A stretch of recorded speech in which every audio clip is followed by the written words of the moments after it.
I saw your Jubilee video. Oh, I've got a story about that. I should tell you, just so everybody knows. I haven't told this. God only knows if we're creating an electronic environment that will be fundamentally inhabited by autonomous electronic life forms that have virtually nothing to do with us. A lot of these OnlyFans women sleeping with 500 men in one night, their parents are on board. It's an abomination. It's literally an abomination. When the worst of all possible things is elevated to the highest possible place, you know that destruction is coming. Why is it that when people ask you if you're a Christian, you don't really answer it? But what do you think? You're watching? My perspective is that I'm just praying, I don't fight, I just pray. I only go the way of mistake. That's lovely, George. I love it. For a real gift to be around. Yeah, that was awesome. That's a very good question. I love you guys. You've given me something to think about. Going for a lot of outlets.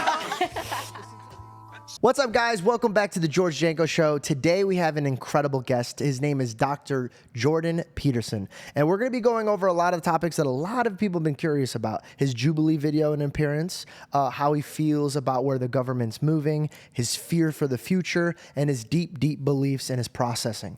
Thank you guys for watching. Sit back, relax, and enjoy the episode with Dr. Jordan Peterson. By the way, I've never seen anybody sit so perfect right away. Like, usually they adjust, like they got a pillow, they're like fixing the mic. He just sits down in his little cute boots and he's like perfect, he's ready to go, he's just ready to rock. These aren't cute. They're dangerous. They're dangerous. Did you start wearing these because you're from Arizona now? No, I'm from Alberta. And they have boots there too? They definitely do. Yes. Where's Alberta? It's the province one removed from the coast. So British Columbia is on the coast, then Alberta. Well, okay, well, I got to do an intro. But Yeah. before I do an intro, I owe you an apology. Oh, Yes. Okay. And there's very few times I ever watch back an episode and I can't even watch it because I get so uncomfortable. And our last episode was so humiliating. I was so nervous to have an episode with you. I think I like somehow made it like a psychiatrist meeting, like with me and my wife. And I'm like, but it wasn't even about you, and it should have been about you. And I flew all the way there. And so thank you for giving me the opportunity to re-interview you on our podcast, because I thought it was a great episode, but I also got so carried away. And I really appreciate you coming back on, and I apologize for that. no problem. Okay, amazing. Seriously, don't give it a second thought. Oh, okay, appreciate it. Well, welcome back. I wasn't carrying around, what would you say, any resentment or irritation. Good. You know, podcasts go all sorts of ways. And I mean, you took the risk. It's your podcast. So I never gave it a second thought. The comments now are like, you should have just left it at that one. It goes back at that. All right, guys, welcome back, guys. I am here with Dr. Jordan Peterson, and if you guys do not know who this man is, he is a man who will make you think and then rethink and then think about what you just rethought. Before I even get started, the one question that I had, because I just been watching you like pretty consistently. I mean, we even on our show promoted the gospels that you've been promoting and the schooling that you've kind of mastered and put out to compete with real colleges nowadays. My one question is, do you have problems when it comes to overthinking?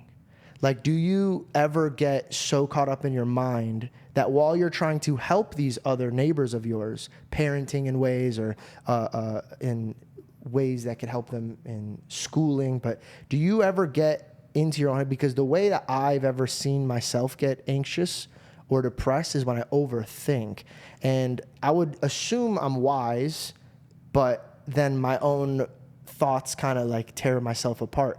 You being so wise and having a deep thought to every question, do you battle that with yourself as well? Do you sit there and does it ever get exhausting thinking? Oh, definitely. What do you do to balance that?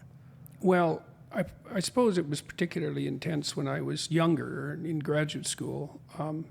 Like I was thinking nonstop, 16, 17 hours a day at the same rate that Ben Shapiro speaks. And the only thing, two things would shut it off to some degree: alcohol, which I enjoyed quite a lot, and weightlifting. But other than that, it was just nonstop. I think this is why I smoke marijuana, so to kind of turn my brain off from thinking at night so I could help sleep. That's why I started smoking. How did you, that's a deep hole, because now I'm always sitting here thinking like, okay, I need marijuana to help me shut my brain off at night because I think too much and I'll just stare up at the ceiling. But I've been gradually separating myself from it because I know it's not healthy, and I'm trying to substitute it with working out, eating clean, reading the gospel. Is that helping? Tremendously. But there's an effect that alcohol does and marijuana does that is instantaneous. How did you maneuver? It's kind of like a Bandaid that you're putting over a wound. It's not healing it, but it's a Bandaid. How did you get over putting the Bandaid on you when you were drinking? Like, what was your steps of getting away from alcohol? Well, I noticed, I mean, I came from a rural town, and drinking was the national sport there.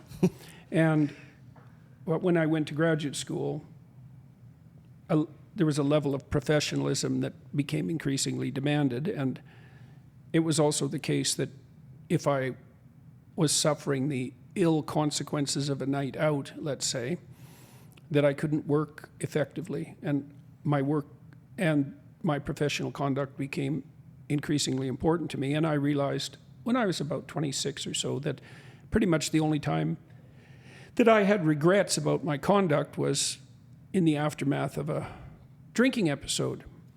I had a very active social life, but I just got tired of that. And then when I established a permanent relationship with Tammy, and we also thought about having kids, I thought, well, there's no way I'm not going to be intoxicated around my kids. So it was just, and this is a pretty standard pattern for men. You know, once they adopt responsibility, they tend to straighten out their behavior. So it's a common thing. Yeah. Did it help with the chronic high-speed thinking? Not really. I mean, that's a temperamental attribute. I'm very verbally fluent, and so a verbal fluency is a measure of the number of words you can produce in a given amount of time. There's immense individual difference in verbal fluency. And I'm very verbally fluent, and one of the consequences of that is that I think in words all the time. Now, there's huge advantages to that, obviously. You know, that's what allows me to write. And I suppose I also channeled that. I started writing seriously when I was 23, something like that. So you were still drinking at the time when you were writing? Yeah. Did that ever get in the way? To stop. Yeah, definitely. Well, it particularly got in the way. It got in the way for two reasons. The material that I was dealing with was extremely complex and very emotionally demanding. And so if I was suffering from the consequences of drinking, which takes 3 days to recover from an episode of drinking. You're in alcohol withdrawal for 3 days. So if you drink twice a week, you are always in alcohol withdrawal, and that heightens anxiety. And so the material I was dealing with was already making me plenty anxious without having any chemical addition. And then I also lost the ability to make fine distinctions, which you need to do if you're editing. So, and I'm a careful editor. I test all the sentences that I put down to see if they're fireproof. And to do that, especially as you progress towards a completed document, you have to be able to make fine judgments, and any impairment interferes with that. And so I would edit for hours and make it worse. Well, that's not helpful. And so at some point, you have to decide if you're serious about things. And if you're not, then you're not doing anything of sufficient worth. That's the rule. And if you are doing something of sufficient worth, then you let go of the things that interfere with it. I can give you an example of that. People will comment about this, I suspect, because there's a substantial minority of people who get irritated at me for making biblical references, but I've been studying the Bible a lot in recent years. I mean, I've been doing it for 20 years or 40 years, I guess, 40 years. And so in the story of Cain and Abel, which is like 2 paragraphs long and tells you absolutely everything you need to know about human beings, which is quite the miracle.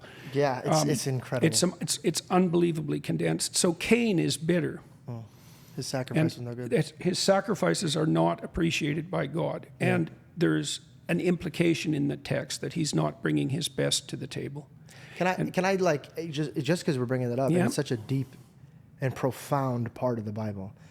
I understand in a way, but I would love to know, why do you think God was displeased with him with his sacrifice? Well, the implication in the text is that Abel is doing his best, Yeah. but that Cain is offering what's second rate. Now, there's a variety of pieces of evidence of that. One is that Abel offers high-quality animal sacrifices. He takes the best cuts of the best animals and offers them to God. So he literally offers his best. And Cain is offering the detritus of his detritus, I think, of his crops. But also, when Cain complains, God says to him, if you did well, you'd be accepted. And that means something very specific. It means that anything more than the offer of everything is insufficient. Now, Cain, of course, gets bitter about that, but God's offer to him is that if he tried as hard as he could, it would work. Yeah, he says that it's creeping up on him. If you did well, you would be accepted.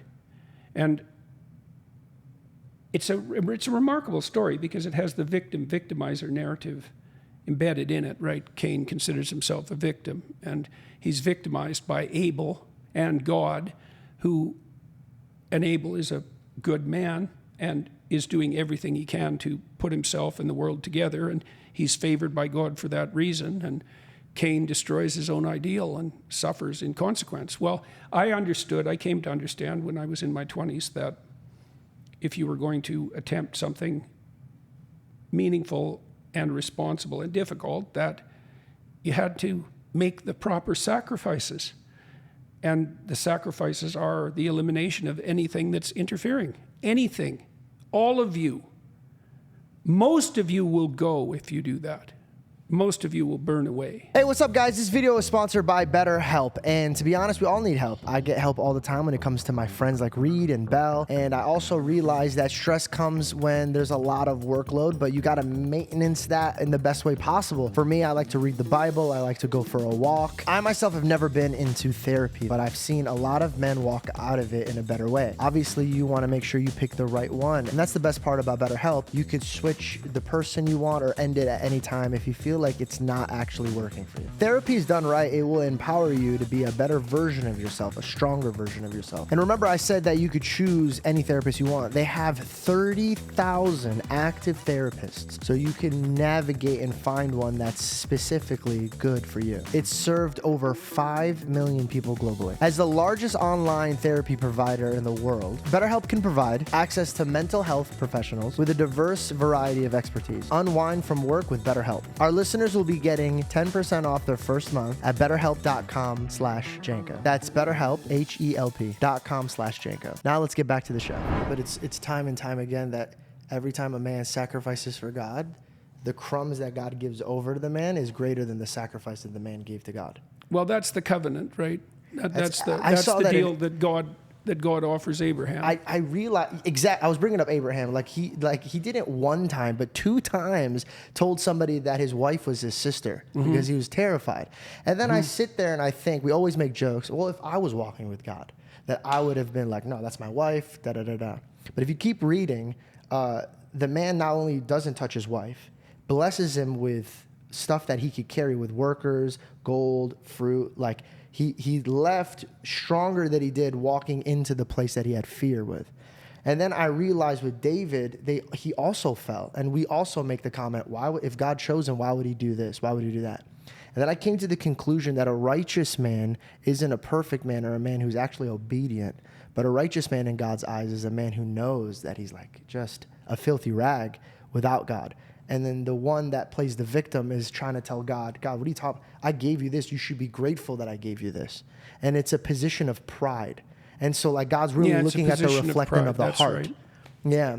Yeah, well, you have to be prideful if you're going to call God out, which is what Cain does, right? He says, what's going on here? I'm working myself to the bone and nothing I do is accepted. And then Abel, there's Abel, and the sun shines on him all the time. And God says two things to him. He first says, if you did well, you'd be accepted, which is a brutal rejoinder, because he lays it at Cain's feet. And then the second thing he says is something like, you're blaming your misery on your failure, but that's not the right causal story.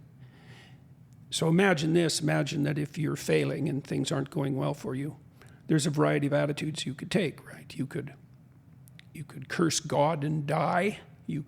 Job. You could blame other people. You could become bitter and resentful and murderous and genocidal, which is essentially Cain's descent. Yeah.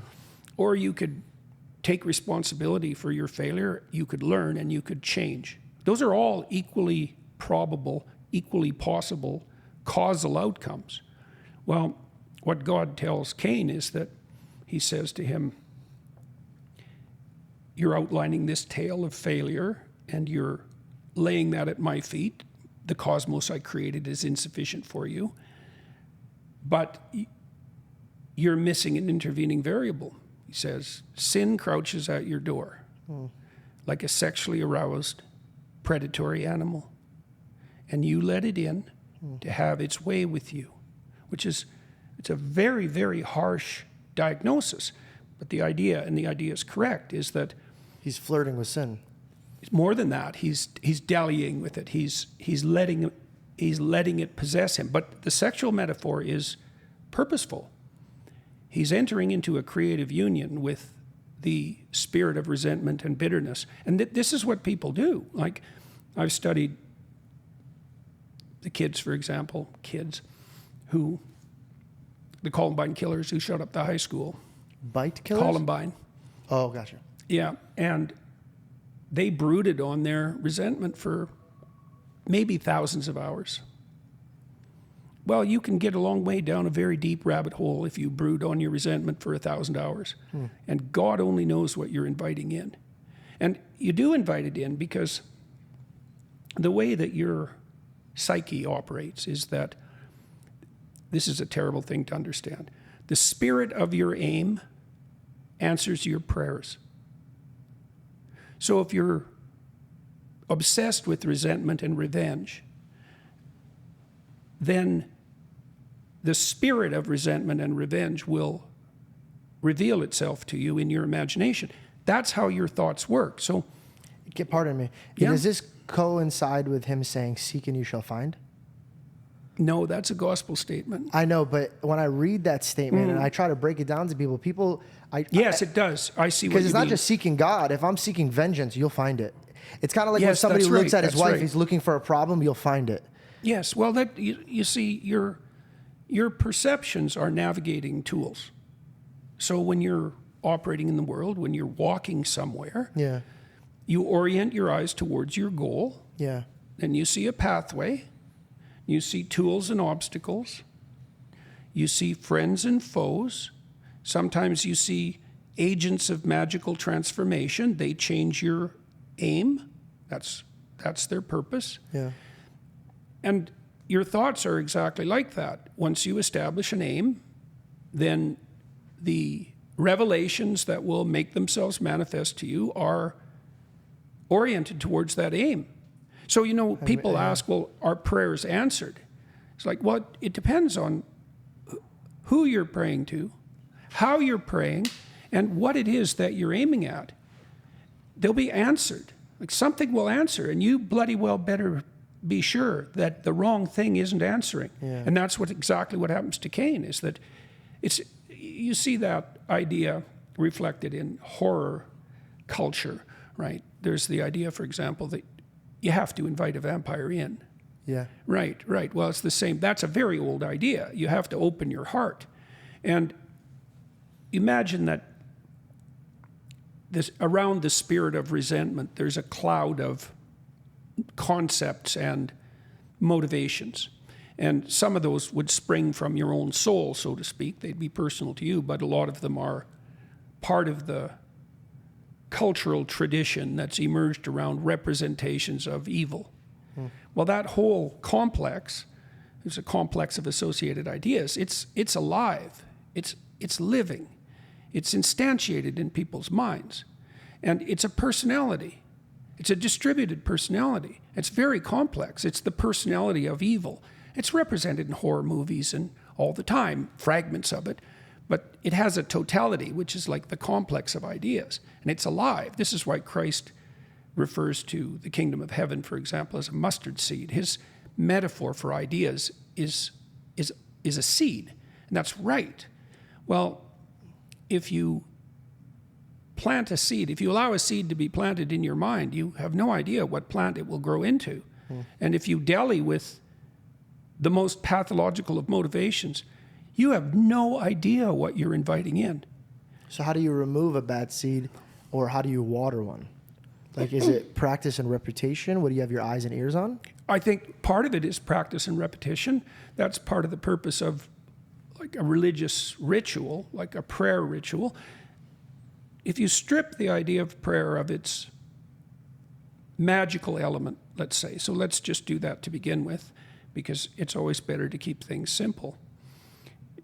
What you're doing when you practice a prayer is attempting to orient yourself towards the highest possible good. So in the Sermon on the Mount, this is what Christ tells his followers to do. He says, orient yourself to what is highest. Then remember that your fellow men are created in the image of God. Then pay attention to the moment. It's that sequence, right? And it's often portrayed as like a hippie discussion. Take no thought of the morrow, right? But that isn't what it means. It means when you begin that's the bootleg something. version of it. Yeah. It's the devil separating the spirit from the words. Yeah, it's creative omission. Yeah. It's like the civil rights activists who use the Exodus line, let my people go. Yeah. That's not the line. The line is, let my people go so they may worship me in the desert. That's not the same thing. It's a vision of ordered freedom, not anarchic freedom. Yeah, cherry picking could be a problem. It's the devil's favorite tool. There's many favorite tools. So you asked about practice. Well, part of what you practice, part of what a religious practice is to remember to orient yourself towards the highest good. So there's an insistence, for example, in the Old Testament that the firstborn should be consecrated to God. That means something psychological. It means that when you undertake a new venture, whatever that is, a new episode in your day, you should first stop and orient yourself to what's highest so that you set the frame for the event. And that's part of the purpose of, saying grace at the table. So remember, you're trying to, and then when you understand it that way, the first idea that might spring to mind is, well, why would you not do that? Like if you have the opportunity to make each of the episodes in your life go as well as they possibly could, why wouldn't you take advantage of that? Well, it requires discipline, it requires attention, so those are the costs, but the benefits are supreme. Yeah. And how could they not be? Well, what are you going to do? Not aim or aim down? If you aim down, you can go down. If you aim poorly, you can fragment yourself. Why would you do that? Yeah. And much of this is very concrete. You know, people wrestle with issues of faith. Does God exist? I mean, God, you could say in some ways that God is beyond the categories of exist and not exist. So it's a nonsensical question in some ways. The way to concretize it is, well, whenever you do something, you're aiming at something. Why wouldn't you aim at what's best? And you might say, well, how do I know what's best? And it's like, well, you can practice, you know, like almost always when you're in any situation, you can see worse paths and better paths, let's say. Can you see the best path? Well, possibly not, because your vision is clouded and your aim is uncertain, but you can do your best to aim up.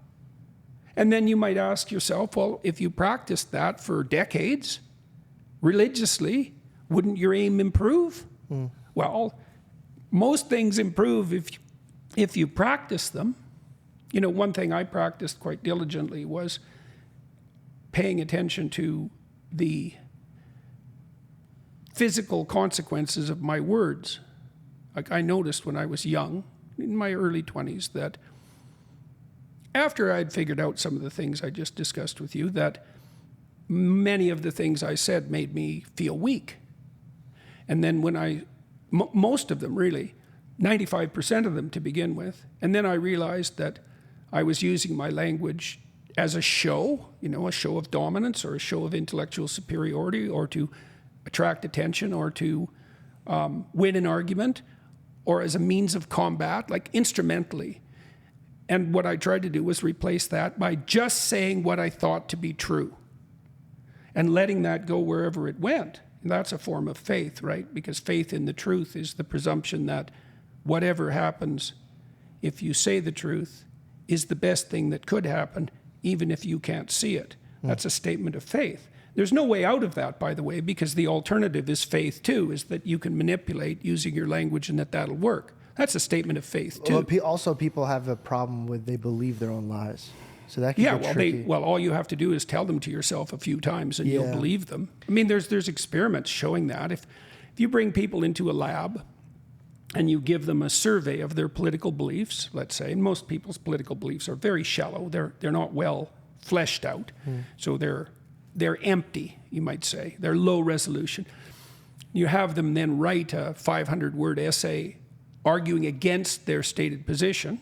Then you have them come back a week later and measure their attitudes. Their attitudes shift dramatically in the direction of the essay. So, of course, if you lie to yourself, the lies start to become part of the way you perceive the world. This is a terrifying thing to understand, because but also it's reflecting, like, okay, let's time travel back to what you just said about Cain and Abel, and then forward it to what you were saying about the seeking part of it, and then having your eyes on the right thing. Recently, I found a lot of joy and peace because I've reflected on everything. All these Bible verses perfectly reflect each other, and I think that's what makes the gospel so a miracle book, other than other people writing a book, right? It perfectly sits on top of each other. Yeah, that's right. It's the first hyperlinked text ever. Yeah, I don't think there's anything. There's 65,000 cross references, first order cross references in the Bible. And I'm such a baby at this, but the one thing that I've learned is I kept asking God, hey, God, I want to go aim for my best, shoot high, do all this. But my perception is my perspective. So if I sit down with you and I learn from you, what I absorb from you is now my perspective. But it's not the Lord's perspective, because what you shared with me might be true, or it might be true, or maybe I didn't understand you, or maybe I didn't take the part that you really wanted me to learn. So then I realized that the aiming part is giving me a lot of anxiousness because I'm listening to the lies and not the truth. And so then I reflected on a Bible verse that said, seek first the kingdom. Right. And so I said, okay, well, what does this mean? And then I keep reading, and it says, seek first the kingdom, and then the rest shall come. Right. And then it's such a broad statement. And I sit that piece, and I put it right there, and then I go fast forward to when Peter walked on the water with Jesus. When his eyes was on God, he could breathe. When he took them off of God, he sunk, and he felt like he couldn't breathe. Now, when I sit with people that are anxious, they usually make it seem like they're drowning, that they can't breathe, that they're trying to grasp for air or reach a place of peace. And so now when I'm searching, I'm realizing maybe Instagram isn't where I should be putting my eyes on for 8 hours on the day. Maybe I should be focusing it on God. And then as soon as I started focusing it on God, like how we're sitting down here, my perception and perspective started to bleed out because I'm starting to realize that it's lies. I've been lying to myself. What about? Just peace in general. Like, for example, there's two gods to this earth. There's the real God that I believe is Yeshua. And then there's another God that I fall victim to, and I realize I bend my knee to him all the time. And it's money and it's power. Because I don't think of it as an evil way, but I think of it, look, I need to provide. I got to do what my God asked me to do. Be fruitful and multiply. But sometimes we keep our eyes off of what we're aiming at. We keep our eyes off of God so much, and we stick it to what we're aiming at, that we start worshiping what we're aiming at. You do worship what you aim at. Yeah. That's the definition. This is something that it's very useful to understand if you're trying to understand what worship means. Worship means celebrate, and there's no difference. You celebrate what you aim at. Well, why? Well, because you devote your time, effort, and attention to what you aim at. That's a celebration, and the most intense form of celebration is worship. You worship what you aim at. It's a definition. People say, well, they don't believe or they don't worship. They just don't understand what it means. Yeah. You worship what you aim at. You know what it makes me think of is, and I believe it's Romans 8, is a mind led by the flesh is death, but a mind led by the spirit is peace and joy. Mm-hmm. And so it would be the same thing where it's do I fall back on my own understanding of what my flesh desires, what my flesh thinks it's right, or am I going to lead back on what I believe God would want me to follow and lead? You can think about that. It's useful to think about that psychologically. So part of the hallmark of immaturity is possession by a succession of short-term goals, short-term, self-oriented goals. So Could you break that down for us? Well, if you're 2 years old, you're hungry, and then you're tired, and then you're hot, and then you're cold, and then you're tired, and it's just there's no temporal expanse, there's no tomorrow, there's just now, and there's really no integration of other people. So Piaget, the developmental psychologist, pointed out that 2-year-olds have a hard time with joint play. They can't establish a joint goal with another child, and so 2-year-olds will play beside each other but not with each other. Once you establish a game, you both have to accept the same goal. So, for example, if a little boy asks a little girl to play house, well, first of all, he has to make the offer. It has to be an invitation, and she has to voluntarily agree. Well, and then they both have the same goal, okay? Now, because they have the same goal, they have the same perceptions. And because they have the same goal and the same perceptions, now they experience things in an emotionally similar manner. So now they're unified. Well, as you mature, your ability to play longer and longer term games with more and more people increases. And your focus on narrow self-satisfaction declines. Now, it turns out that a corollary of that is that pursuit of narrow self-satisfaction is indistinguishable from anxiety and misery. So the psychologists who laid out the big 5 personality dimensions looked at how words were associated with one another. Their notion was that the linguistic corpus, the language, contained a model of personality that was accurate. So if you looked at how words were associated, you could find the basic dimensions of personality. That actually worked out quite well. And one of the basic dimensions is neuroticism, and that's the proclivity to experience negative emotion, anxiety, pain, frustration, disappointment, grief, guilt. Those are the main, anger. Those are the main ones. If you're likely to experience one, you're more likely to experience all of them. And people differ in their threshold and their intensity. Self-consciousness is indistinguishable from neuroticism. So the rule is, it's an unbelievable thing to understand, is if you're thinking about yourself, your narrow, encapsulated self, yourself in relationship to other people, you're miserable. And it makes sense if you think about it even biologically, because human beings are extremely social creatures, right? We're so social that you can punish psychopaths by isolating them, right? So you can take the worst people. Right. And if you forcibly isolate them, that makes them suffer. So that's how social human beings are. And the concentration on yourself, concentration on yourself is a violation. It's a violation of that sociality. So to aim at we talked about aiming at the kingdom of God. Well, that's an aim of sacrificial service.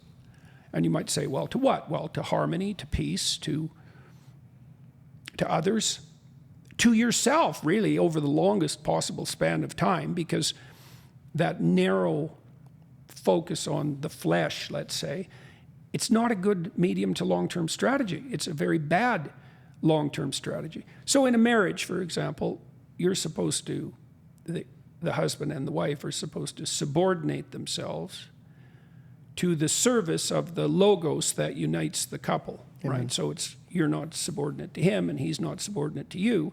You're both subordinate to the higher order aim of the marriage, right? And that's your master. And the way that Christianity sacralizes that is to represent the union of the couple as the place where the Spirit of Christ can manifest itself. It's a reflection of the bride and groom. Mm-hmm. Yeah. That's right. That's right. That's the metaphor. That's the religious metaphor. Yeah, and so you're supposed to serve, well, you serve what's highest. Well, that makes itself manifest in all sorts of different ways. Truth is one That's deeper, though, because, for example, a lot of men don't understand. They run away from the sacrifice. They sometimes think that sacrifice is, well, I'm working 40 hours a week. No, that's your duty. That's not your sacrifice. Your sacrifice would be like, I got to tell my wife what she just did with so-and-so is very wrong. That's going to sacrifice my night now because she's going to be upset.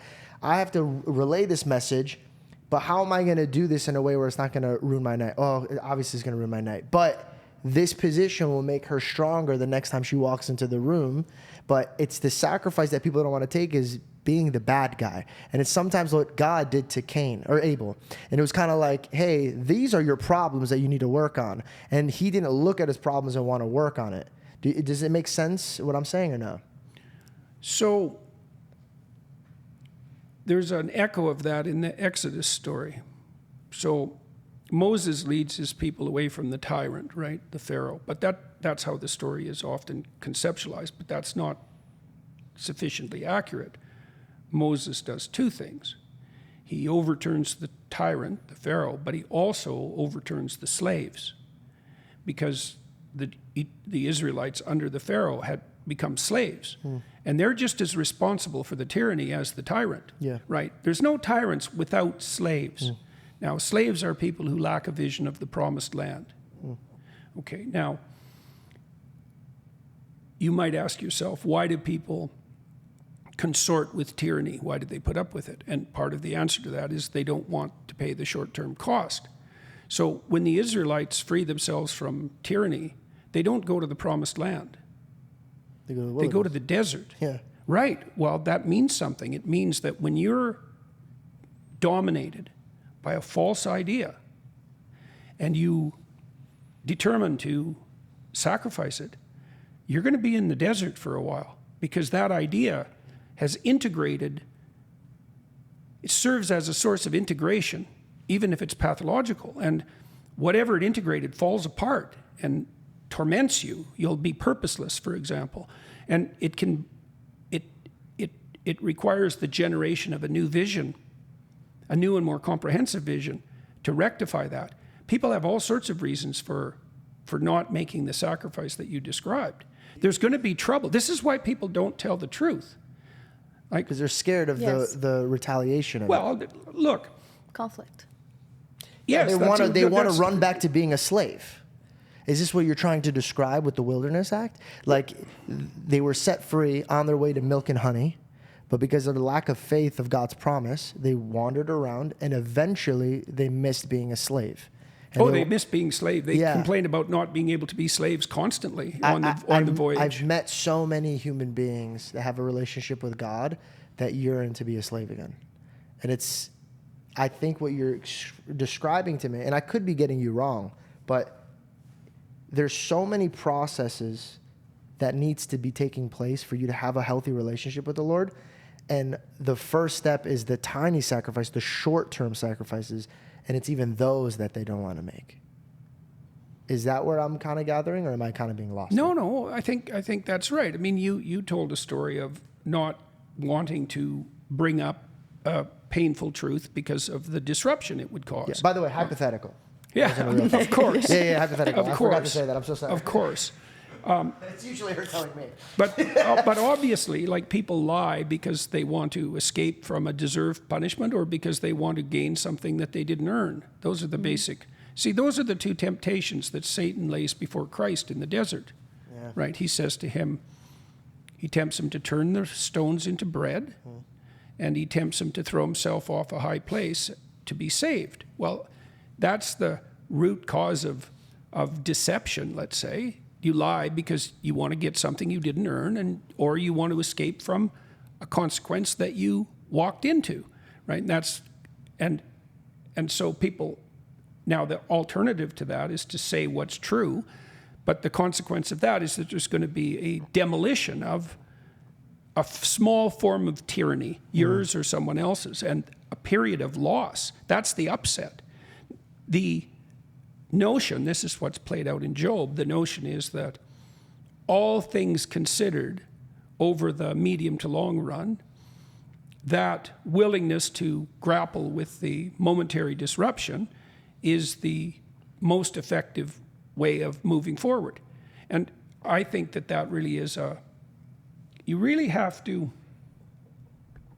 begin experimenting with that in faith. You know, faith in that circumstance would be belief, as I said earlier, that no matter what happens to you, if you tell the truth, that's the best thing that could have happened. Yeah. Right? All things considered. The thing is, this is what Job realizes in the story of Job. He doesn't have all the answers. He can't. He's not omniscient. He's always working with insufficient data. So even when he's suffering unjustly, which happens to him in the story, he's unwilling to draw the final conclusion that all he should do is curse God and die, because he doesn't know the whole story.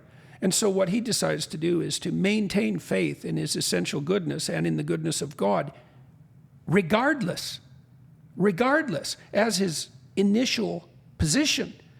And see, it's the case. I just did a course for Peterson Academy on Mircea Eliade's book, The Sacred and the Profane. And one of the things that Eliade, who's a great historian of religions, is at pains to demonstrate is that whenever you take possession of a new territory, which means whenever you really engage in any activity, you put down a stake somewhere to indicate the central point. You have to do that to establish the rules of the game.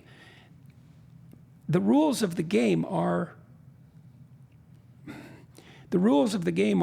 aspects of faith. And there's no way out of that. You can't establish anything without some movement of faith.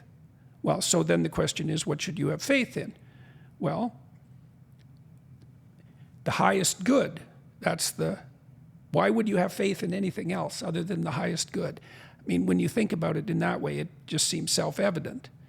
Now, you might sacrifice that for short-term gain. You were talking about that with regards to money, for example, or security. You know, and it isn't money that's the root of all evil, right? It's the love of money that's the root of all evil. Yeah, right? money's a tool. You get in heighten who your heart really is. If you're generous when you're poor, you'll be generous when you're rich. If you're greedy when you're poor, you'll most likely be greedy when you're rich. It's just a reflection of who you are. It's just an access. Well, something that this made me think of, because we're speaking about lying, and, that really is like a bad seed to have. And something that I've realized, in this last few years is that lying is almost a practice. And tell me what you think of this. I feel like sometimes it develops in children, right? Like it's a practice that children start with, whether it's because they're scared to tell their parents the truth, so it's easier for them to lie and get away with it. And I feel like when you practice this as a child, then it becomes something that you use a lot as an adult, and it's kind of hard to break. Definitely. Right? So what would you say to, and I know you're doing a series with parents, what would you say to parents to kind of help navigate their children so that they don't fall into the trap of lying? Well, telling them the truth yourself is a good start. Telling the truth to your wife or your husband and letting the children see that and engaging in the kind of conflict that exchanging the truth produces and allowing the children to observe that. When you're married, everyone's marriage has difficulties, and it's not because marriage is difficult, it's because life is difficult. And when you're married, you go through those difficulties together. And many of the difficulties that you go through are the consequence of being in an uncertain place. Whenever you know what to do, you're not suffering. It's when you don't know what to do that you're suffering. And when you don't know what to do, it's possible to have different opinions, as you should, because you don't know what to do. And when you're married, you're going to have different opinions when you run into a a difficult problem, and then there's going to be conflict. There's no difference between that conflict and communication. There's no difference between that conflict and thinking. They're the same thing. And then engaging in that process is challenging and difficult, because when you exchange genuine information, there's always the sacrifice of what was erroneous, and that casts you into doubt and even shame to some degree. But if the process is adhered to religiously and the problem is rectified, then the children can see that there's a process of truth-mediated conflict and some disruption, but that the consequence of that is the restoration of peace. Mm-hmm. And they need to see that whole process. It's crucial. Right. And most people are stunningly bad at negotiation. They just have no idea how to do it, or even that it's possible to say what it is that you need and want, and then to work diligently towards its mutual realization. And why? Well, if I let you know what I want and need, then you can hold it over me, right? So it's a revelation of vulnerability. Now, if you don't let your wife or your husband know what you need and want, or you don't let yourself know, which is also very common, well, you're certainly not going to get it unless you think it'll happen by chance, which is very unlikely. But if you're forthright in your requirements, well, you cede a tremendous amount of power. You also, even if you let yourself know what you want, well, then clearly, then you can betray yourself terribly. You know, if you keep your innermost desires opaque to yourself, you can't really fail. I wonder why people do that, fearing that having somebody else know what they would want. I guess because you can be hurt. Well, I guess my brain doesn't activate that way because I was trained and practiced and taught and worshiped the idea that whatever comes to me is given from God. So I have this piece of like, I could share what I want with anybody. I mean, even you, like if I have my thoughts with you, I think you're a very powerful, wise man, but contrary to my God, like we're all a pile of salt. So it's like, why would I fear man if I know that God's with me? And then I remember the verse, I am the way, the truth, and the life. And that one line just broke down everything that you're describing. The truth will give you life, the peace of life. Like, I think that there's dead man walking. They're not alive. They're dead. They're in their own like grief and their own mourning. I feel there's just a bunch of Lazarus just walking around me. But I'm starting to realize through this conversation that they're only there because they're fearing the wrong thing. Instead of fearing the Lord, having the beginning of wisdom to make the honest truth, they fear their own pride. Or other people. So it's always a position of pride. People have told me repeatedly, commented on my bravery in standing up, let's say, to the appalling progressives in the Canadian government, which is where all of this insanity started with me. Yeah. And it's not bravery. I'm just afraid of different things. Right. Right. So there isn't anything that I'm more afraid of than losing my tongue. I don't care what people do. Well, I can't say that because it can be brutal. Yeah. You know, it's not like I don't care or that I'm opaque to that. But I know the difference between minor hell and major hell. And I'd be willing to spend some time in minor hell to avoid major hell. I know. I learned this, again, when I was in my early 20s. I learned that there's no difference between a totalitarian state and hell. And that the pathway to hell is paved with lies.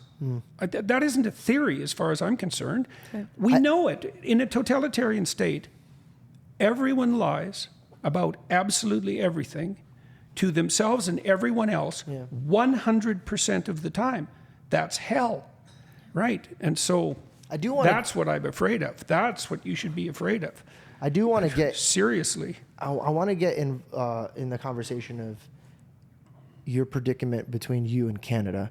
But before I get into that, I actually am interested in the parenting that you've there's this new program that you're created. It's kind of like the Gospels and all these other things that you've created with the Daily Wire. Why did you choose to do this? Was it because your daughter just had a kid and you were inspired to do it, or? Well, I've been asked to do it a lot, to provide parenting guidelines. It's a funny thing because I had good parents, and my father and my mother were both very attentive to me, and my father was particularly attentive when I was young, and so I learned a lot about how to interact with little kids from that example. And I'm attempting to verbalize it and to make it concrete. For the special that you're describing, I talked to a number of parents who had problems with their children, some of them behavioral, some of them just a consequence of the general catastrophe of life. And so we walked through that, and that's the special on the Daily Wire on parenting. So Are you teaching anything that could help give them the tools to teach them how to be raised in modern times with like technology, with like Instagram? Well, that's a tough one. I mean, I don't know if anybody has the answer to that. It is. I was hoping you did, because I was like, we're God willing, one day we're going to be having kids soon, and it's just now I just see a bunch of kids holding iPads. Like, yeah, well, I'm very worried about that. Well, the screens are very dangerous, and that danger is going to increase because you can see this happening on YouTube. Like, you undoubtedly noticed that in the last 2 years, YouTube has tilted very hard towards shorts, right? So when you go to the YouTube homepage, what you see are the shorts. Now, YouTube was very effective as a means of transmitting long-form information, like the podcast. That's really where it blew up, I would say. But they wanted to compete with TikTok. Well, TikTok is run by Chinese communists, and their goal is destructive in the extreme. And what's happening online, generally speaking, is an appeal to sins of the flesh in the way that we described it earlier. So imagine that the more immature your attention span, the more short-term and fragmented it is, right? Well, the algorithms optimize for the grip of short-term attention. That's an addictive process. And the AI algorithms use reinforcement learning. So they're not programmed. These machines aren't programmed the way that a typical computer program would be coded. They learn from what works. And so the web is learning to maximally focus us on the shortest possible duration of content that's maximally addictive. And there are super powerful, super intelligent agents at work learning that specifically for every single person. Is desensitizing humans. It's unbelievably bad, and it's going to get far worse. Well, I saw actually a clip I believe you were reacting to this man. He was talking about how he's like, do not give your toddlers and Jonathan kids, Haidt. yes, phones and iPads, and absolutely, it's so interesting how he said, as soon as they're bored, they can't be bored, because as soon as they're bored, they have something to look at and they have something to entertain them. So they can never be able to sit still or sit and have conversations with people and have any moment of boredom. And like, imagine, when you were a kid and you were bored, what did you do? You used your imagination. Right. Well, not even being bored. Right. It's just they're taking away their time to reflect. Well, and that's to play. the dangerous part. And to play. Yeah. The play part is like, well, why would play be as important as reflecting? Because isn't playing like being on your phone? We're playing right now. Am I winning? Play is the foundation. We're both winning, or all three of us are winning, and hopefully the audience is winning too. God willing. Right? Well, so that's a good game. Yeah. But play is the foundation of culture. Literally, that's why children play. It's not optional. Like for example, in the example I gave about the boy and girl playing house. Well, that's the abstraction and virtualization of a marriage, of a relationship. If you can't play house with a girl, you're not going to do well when you're married. It's the same game. It's like, would you like to play? That's consent, man. I'm dead serious. Yeah. I'm dead serious. Yeah. And if the answer isn't yes, then it's not a game.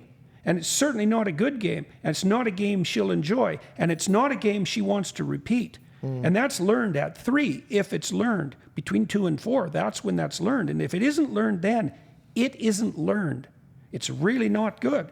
And so that dramatic play, that literally is the scaffold of civilization. And so if children aren't required or allowed to engage in that dramatic play, they don't get socialized. They don't know how to play with others. Well, to play with someone is to adopt a joint goal. So, for example, we're trying to have an interesting conversation. So that's a kind of play. And because we have a joint goal, our perceptions are aligned and our emotions. We respond positively to the same things and negatively to the same things, right? And we basically see the world the same way. Oh my God, I'm getting it now. But then because we've established that goal and there are sub-goals that go along with it, then we can allow ourselves some leeway, right, to move. That's play, the play in the system. And we can do that because we've established a framework of joint attention that enables us to trust one another so that the play can emerge. And screens destroy that. So you're saying, and correct me if I'm wrong, because I might be leaping, but you're saying what they're doing with TikTok and the reason why it is a form of weaponry, that they're not going to try to beat us out in a military form. They're trying to destroy us from the inside out. So in a few There's decades, no doubt about that. So in a few decades, we won't be able to work together. There's no doubt about that. You know, at least there are estimates now that 50% of comment traffic on platforms like X is bots. Yeah. And the bots are run by the Iranians, they're run by the Russians, they're run by the Chinese, they're run by criminal gang organizations. No wonder they're always misspelling stuff at me. Yeah. Stupid bots. Yeah. So, but worse than all So of then that, why I isn't think, America getting involved? Why aren't they? Like, I know they shut it down and then they brought it back. Like, for example, for me, it works. It benefits me. But if it's not benefiting my country, I would want it to leave because it's selfish for me to just benefit. And then 50 years, I don't even have a country Well, to... I would say part of it is it's very difficult for lawmakers to keep up with the engineers because the engineers are fast and the law is slow. And so we're facing technological challenges that mutate so rapidly that we can't keep up with them. Are you scared of AI? Well, anyone with any sense should be terrified by AI. I use it all the time. I use ChatGPT Do you talk nice and to it other just in systems. case? I'm fairly harsh with it generally because You stupid? Are you not listening to me? it's a funny thing because if you ask it a shallow, polite question, it'll give you a shallow, polite answer, like people do. Yeah. But if you threaten it with death, then it will. Dude, I did that today. I was working with you and I had all these notes that I wanted to refine. I was like, hey, give me the notes about what I wanted to ask Dr. Jordan Peterson. And he said, oh, could you give me like some type of way to remember? And I said, I'm about to delete you and unsubscribe. And all of a sudden it remembered everything. And I was like, No way. I was like, come on, bro. So I understand what you're talking about. The thing is, those systems infer your seriousness by the tone of your language, just like human beings do. You just And see me so- now always angry at my phone. Wow, that's so interesting that AI is literally reflecting the way that we humans work, right? Like, yeah, if I'm too nice about something, sometimes you'd be like, oh, it's okay. He's giving me leeway, so I could probably get away with, pushing it off. Shallow, politically correct answer. Well, Right. they're inferring. Children do the same thing when they listen to adults. It's like, are you serious or not? Because if you're not serious, I won't be. Right. You know, like adults, for example, have some difficulty being serious when they say no. No means something very specific. If you mean it, it means if you continue to do that, something you do not like will happen to you with 100% certainty. That's what no means. That's Now, how he talks to his AI, by the way. yeah. Well, and my children knew that, and I didn't say no more than necessary. Yeah. But no meant No. I wouldn't do that again if I was you. You set boundaries and limitations. Well, But if you also do that's- that early, I'll give you a parenting example. If you do that early, you hardly have to do it at all. So I'll give you 2 examples. One time when we were in Boston, this was in the 90s, Tammy and I were the youngest parents with the oldest children of anyone we knew in Boston, intellectual crowd, say. And even though we didn't start having kids till we were in our relatively late 20s. So that just sort of sets the scene. We had a couple over once, and they had a 2-year-old, and they spent the entire time with us chasing their 2-year-old around because they'd never laid down any rules, any boundaries. And so in their attempt to be laissez-faire, not to impede the creative development of their wonderful child, and children are wonderful, they let him do anything. Yeah. Well, the consequence of that was that they hovered over him like helicopters 100% of the time. So they turned into tyrants, monitoring his every action because he didn't know some very simple rules. Now, when my son, I remember particularly when he was about 9 months old, he started crawling. I taught him what no meant, and it was easy. So, and this is something to know. It's real easy. You can do this in 2 weeks, and then the problem is solved. So when he would make a beeline for something, to pull a tablecloth off a table and bonk himself on the head with whatever was on the top, or to tear books out of a shelf, or to, get into the plants, or do something or stick something, he wouldn't do that at 9 months, but an electrical outlet. Like, there are things kids shouldn't do. Well, so he'd make a beeline for it, and if he was going somewhere that I didn't want him to go, I'd just grab his leg and say no. And then I just grab it until he gave up. So, and you don't want to be upset or angry or cruel. You don't have to grip very hard because it's a baby. You can take him. So you just stop him and you say no, no, no, and then he'll give up and cry, because the cry signifies the dissolution of that frame. It's encountered an obstacle that destroys the frame. So now there's a little trip to the desert. That's the crying. And then as soon as he cries and gives up, you let him go. Okay, if you do that for a week, then all you have to do is say no, and he'll stop and cry. And then after 2 weeks, he won't even cry. He'll just stop. And then after 3 weeks, he just won't do those things. And it's so cool to watch children generalize, because if you teach children that there are like 5 things in the house that they can't touch, they figure out pretty much everything they can't touch, because they generalize from the exemplars. Well, then you have a child, you can just ignore them. They can go out and explore because they know the basic rules. The rules are enabling principles. They're not fences or boundaries. They're not prisons. That's for idiot followers of Rousseau. Like, rules enable. There's no game without rules. Right. Well, your kids have to know the rules. If you take your kid to a restaurant, this is a good thing too, and you should do that young. You can get one of those little cantilevered seats and put your baby in the restaurant seat. As soon as they're able to sit up, you probably can't stay there for more than about 40 minutes, 45 minutes when you first start doing it. Teach them how to behave in a restaurant. Like I used to when my kids were a little older than that and capable of misbehaving. Now and then they would test out a new trick in a restaurant, and I'd just take them outside. Beat his ass? No, I just stand there. Well, no, but people would react often as if I was doing that. Yeah, my parents did that. They followed through all the way. They didn't spare the rod. One smacked him. I got beat up in church. That's why in church I was quiet. I was just such a good boy, dude. No, but it's true. Like, my mom was the same way. She was very disciplined with us, in the sense of she treated us not like adults, but if we're around adults, we're going to behave like adults. We're not going to go and sit at the kids' table and be separate from the adults. If we're all having dinner, we're having dinner together. And that created something that my sister and I were able to socialize with adults as young kids all the time, and we were really well behaved, and we were able to have a nice, enjoyable time. Right. And I think that... Well, then people like your kids. Exactly. This is the crucial thing to understand. Like, when Tammy and I used to take our kids to restaurants, well, the restaurant staff, especially when the kids were young, were often leery, because the typical 2-year-old in a restaurant runs around, especially if it's an adult restaurant, runs around causing trouble while the parents smile and pretend that everyone thinks it's cute. And no one thinks it's cute. No one.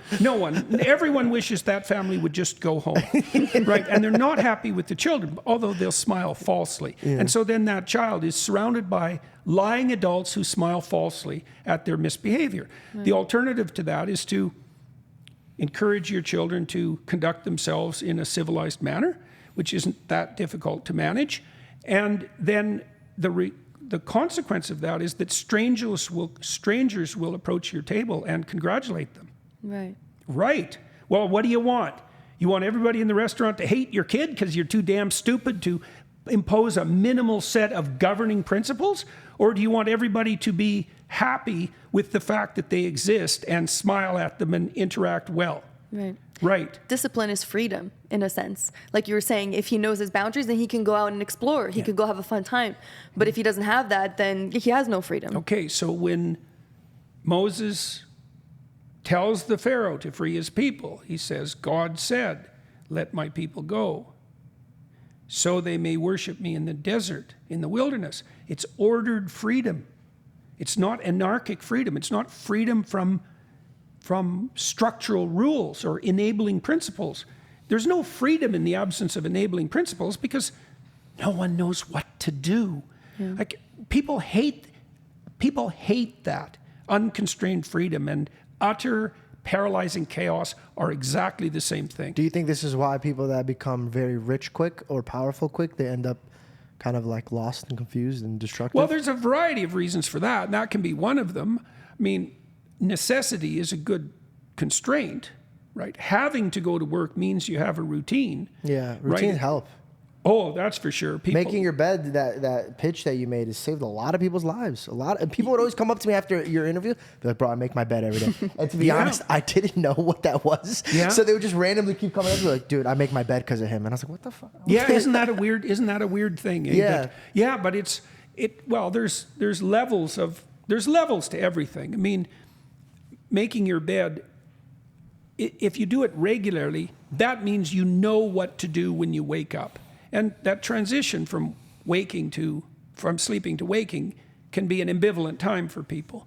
And so having a routine is unbelievably useful. You can fall into the routine. And then, well, if the first thing you do, that's the firstborn that's consecrated to God, is you dramatize making order out of chaos, right? I mean, it's a small thing, so to speak, but it's not that small. And otherwise, you can tell that because people wouldn't be telling you that. Yeah. Right, They say it starts their day, and it's crazy how like something that their parents used to tell them to do, they didn't appreciate it. But then now when they're by themselves without any rulers over them, they yearn for structure. They yearn for that discipline. Yeah, so this is one of the things conservatives tended to get wrong, and that I think I've done more effectively. Should you make your bed? Yes. Should you make it because it's a duty? Well, yes. Is that the fundamental reason that you make it? No. The fundamental reason that you make it is because you're participating in the process of establishing order. And it's a minor league responsible adventure.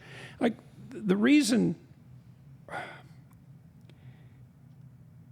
the opportunity to do things properly, that's an opportunity, not an obligation. Now, it's also an obligation. Now, the conservative types, the finger waggers, they concentrate on the should part. They don't point out the opportunity part. So one of the things we talked about earlier was that the more you think about yourself, the more you use the word I, me, any reference to your narrow self, the more miserable you are. It's clearly documented. Okay, so then you say, well, how do you rectify that? And the answer isn't to stop thinking about yourself. It's to start thinking about how you can be, let's say, a broader service. Yeah. Exactly. Bring service peace and joy to your marriage. The first is last and the last is first. Right. That's very good. Very good. So the transformation of sovereignty that characterized Christianity, and this is a ridiculously deep motif, is that the mark of true sovereignty is voluntary service to the least. And so this is an extension of the shepherd motif. Eh? Yeah, it's Christ. Yeah. And it's a redefinition of what constitutes sovereignty itself. So among the pagans, the Romans, the Greeks, power was the hallmark of sovereignty.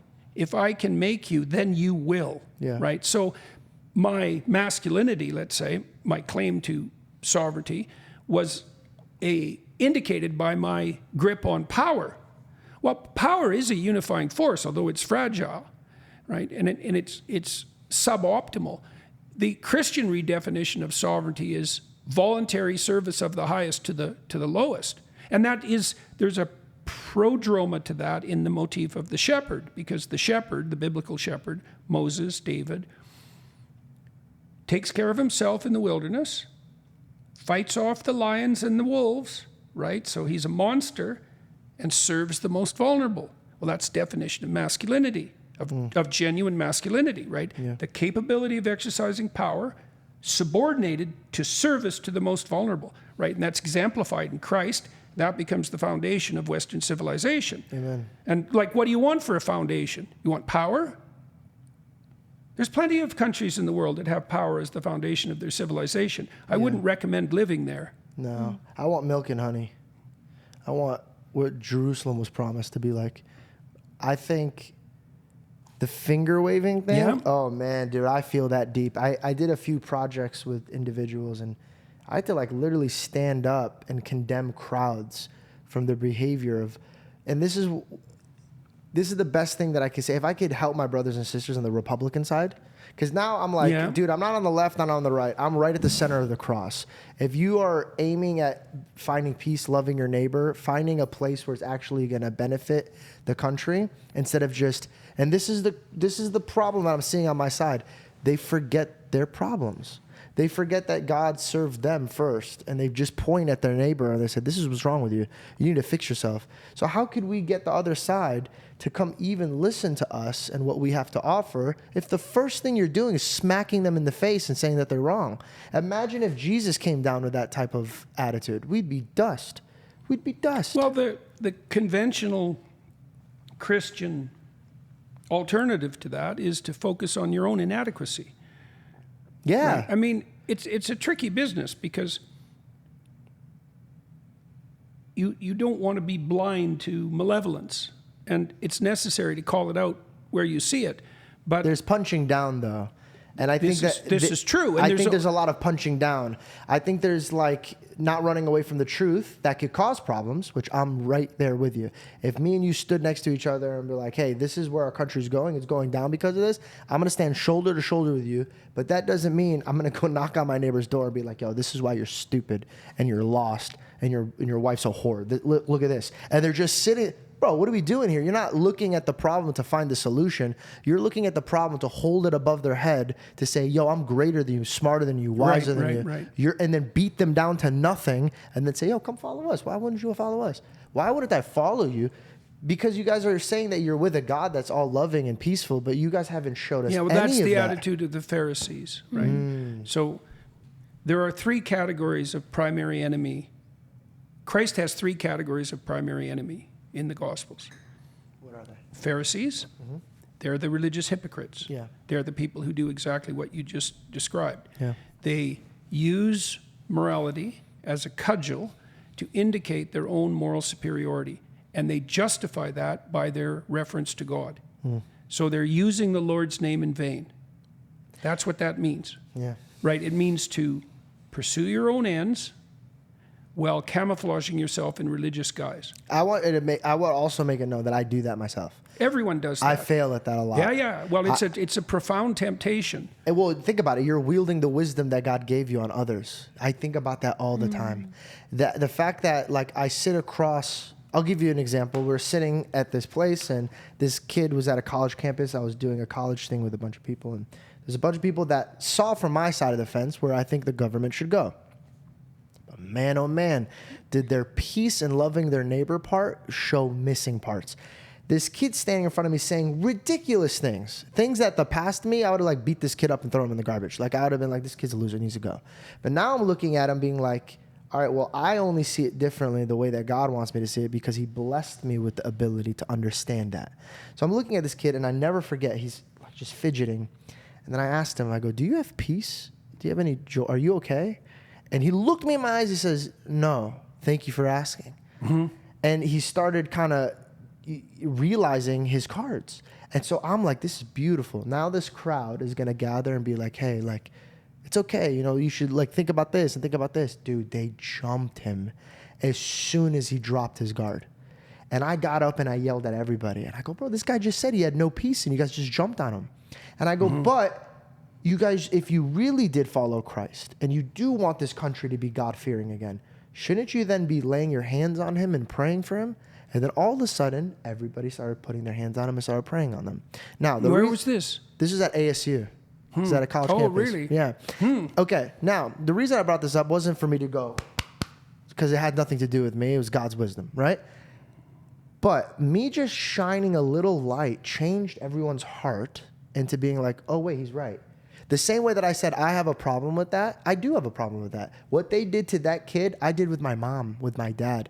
I would get angry at them for not understanding my position with the wisdom that I'm holding, and then I would use certain words to box them in and then make them feel dumb. And I realized, I'm like, whoa, at what point is God going to strip me of my wisdom because I'm bullying people with a weapon that he gave me? That being said, the reason I brought this all up is because I realized that this is what's happened with you in Canada. You're voicing what your opinion is on the truth, and they're trying to remove your mouth from you.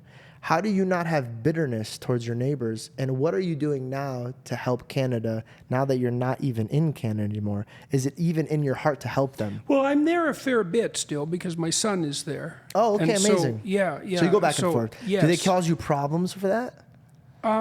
Well, I'm slated for re-education by the college and of psychologists for my misbehavior, hypothetical misbehavior in the social media realm. And so originally that was going to be an indeterminate course of re-education that I had to attend in person, and that there was going to be social media retraining associated with that.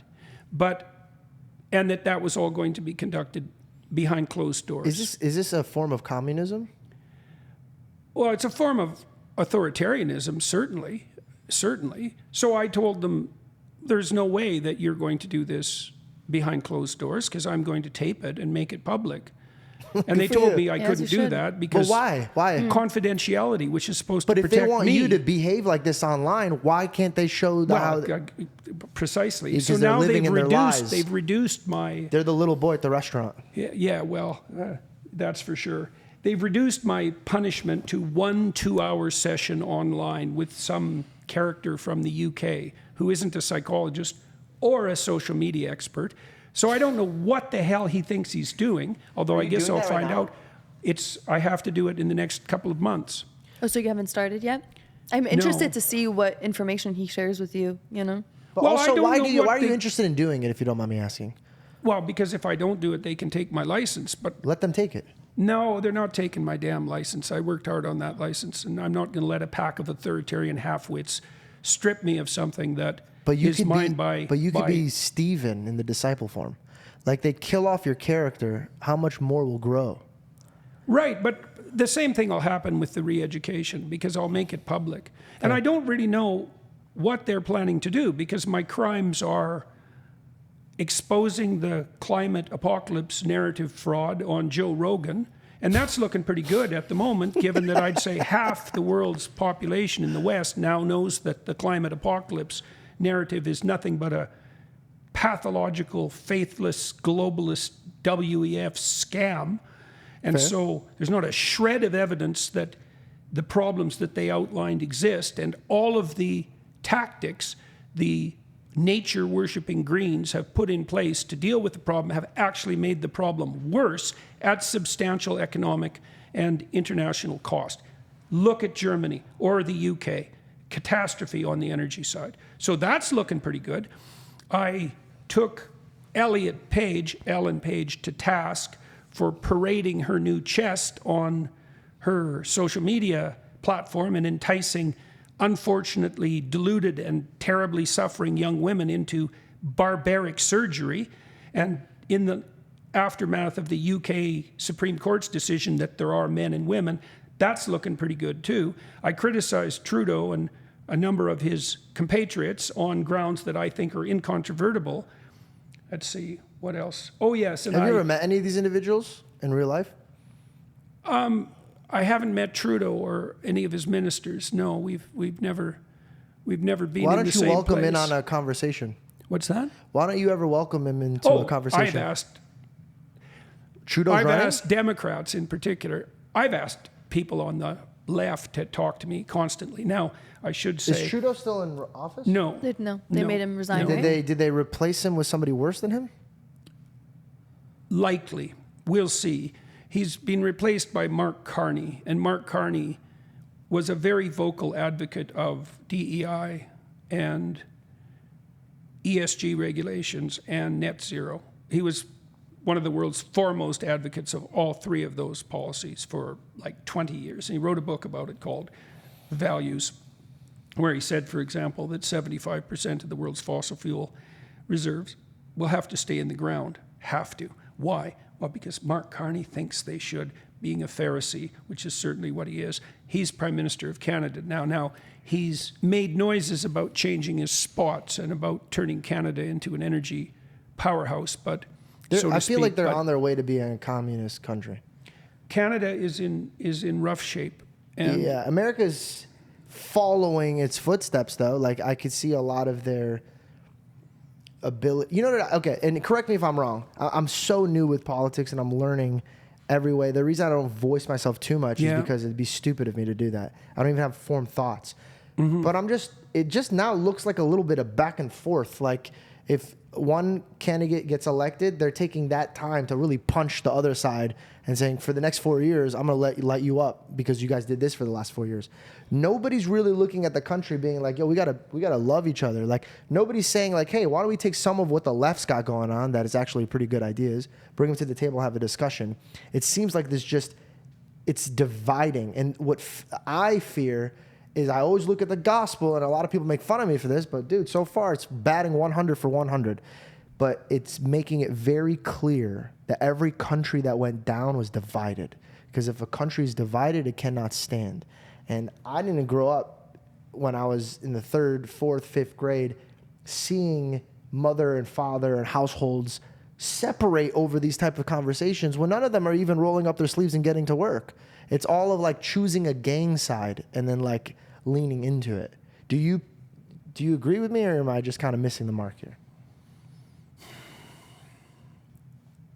I think probably that sense of divisiveness has been exacerbated by 2 factors, like powerfully exacerbated.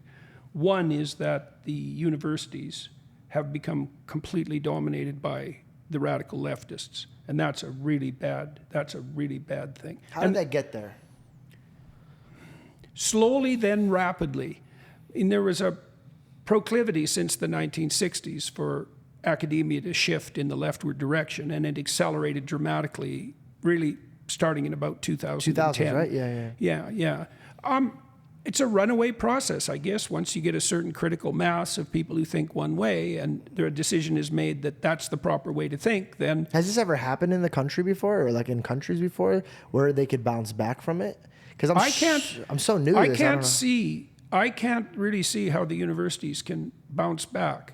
I can't see. What if they change the professors? Who's running it? How? Professors are tenured, and most of the young professors, the younger they are, the more likely they are to be radical. Because and the young professors, because they're just hired, and the young professors have tenure, and you can't destroy tenure, not because then the administrators take over the university, and their administrators are more woke than the faculty, which is really saying something, because I don't know what percentage of faculty at the typical American university are leftist or radical leftist, but it's in the 90s. And conservatives are basically, I didn't even think I was a conservative. Right, I'm like the most conservative psychologist in academia. I didn't even think I was a conservative. Now, I've learned some things since then that have made me more conservative, but part of the reason we built Peterson Academy was because we literally can't see how the universities can be salvaged. I don't see it. The administration is saturated with essentially radical leftist ideology. It's basically Marxism. But I think Marxism is a reflection of something even more fundamental, which is Marxism is the political expression of immaturity, as far as I'm concerned, envious immaturity. And that's why it doesn't go away. Do they try to attack your academy? No, not really. No, actually, all the professors we've asked to lecture, virtually the only professors we've asked to lecture who have declined on grounds of alternate commitments. Like they couldn't because they were working for someone else, not a university, let's say. But No, but I'm saying is the college universities, are they trying to figure out a way to pull it underneath you? no, Good. no, I wouldn't say so. We've encountered virtually no resistance. How is that going, by the way? It's going fantastically. Have you met some of your students? Are they Oh, thrived? yes. I've done 7 courses, I think, for Peterson Academy, and we have a live studio audience. All of our lectures are conducted in front of a live studio audience, a small audience, but Yeah. big enough to make it dynamic. And is so that considered the students or no? they're all students who are in the audience. Got yeah, it. and Are they allowed to ask questions and like get involved? yes, that at least in my course is after, and the time for that is somewhat constrained.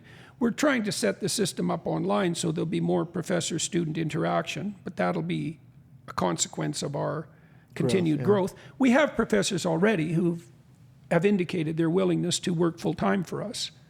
Because, well, we offer the professors, it's a great deal, because we offer the professors, they record an 8-hour course, essentially. I recorded a 12-hour course. I think that's the longest one we've done. But we offer them the equivalent of a book deal in terms of its financial rewards. Oh, so wow. it's not immense, but it also depends on the following of the professor, because those who have a larger social media following can command a So what they premium. put in, they get out kind of thing. Well, and it's always that way, isn't it? How do you But choose the professors? Do you handpick them, or is there a committee that picks them? mostly, I pick a lot of them.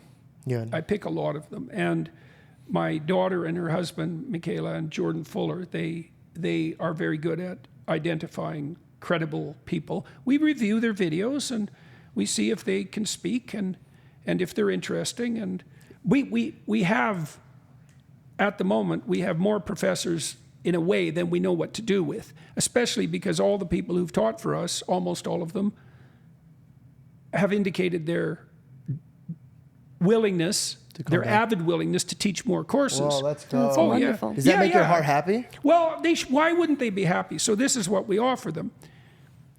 The deal is, teach the course that you've always wanted to teach. We're not going to prescribe.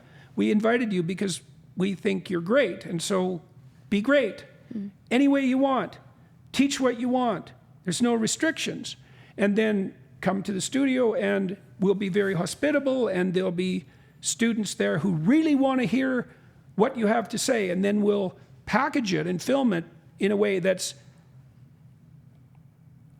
an order of magnitude higher quality than anything the university has ever done for you in any way. So we film everything at Hollywood production levels fundamentally, and it's all illustrated and it's tightly edited and the sound is superb. And so the professors get the opportunity to teach exactly what they want to people who really want to learn, and have it recorded and produced at a level that no one else manages even closely. Where's That's your really a teacher's, I'm sorry. Go, no, please. No, I was to say that's really a teacher's dream, right? Because to have that freedom and to have that captiveness from students, that must be a dream for them. But part of your university, what do you find is the foundation of your university that sets you apart from other universities? Well, certainly quality of lecture. I think that's the most fundamental difference. But then I would also say we're aggregating courses around an ethos. So we understand that the Judeo-Christian tradition is the foundation of the West. It's a pro-West platform. We're pro-Judeo-Christian, and so that's that.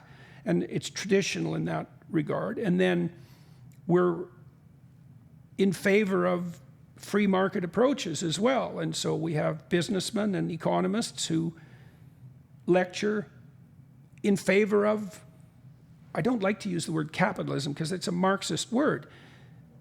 The free market is it's a better term. In the free market, you get to own things. You know, people push for equality, equity. Everyone has the same everyone's in the same position. Well, ownership is anti-equity. For you to own something means someone else doesn't have it. Right. Right. There's no difference between inequality and ownership. They're the same thing. So if you abolish inequality, you abolish ownership. Well, or do you? Or does it just mean that someone who isn't you owns everything? Because that's always how radical leftist dictatorships end up. It's like, the people have no reason to own anything. It's like, yeah, the people don't own it, but you sure the hell do. Right. Right. The tiny proportion of people at the pinnacle have all the rights to everything. So it's a classical Western education platform. We have a great social media community. We had to... It sinks the couch. I'm sorry about that. Oh, no problem. We have guidelines. You have to behave in a civilized manner on the social media platform. There's no bots. There's no advertising.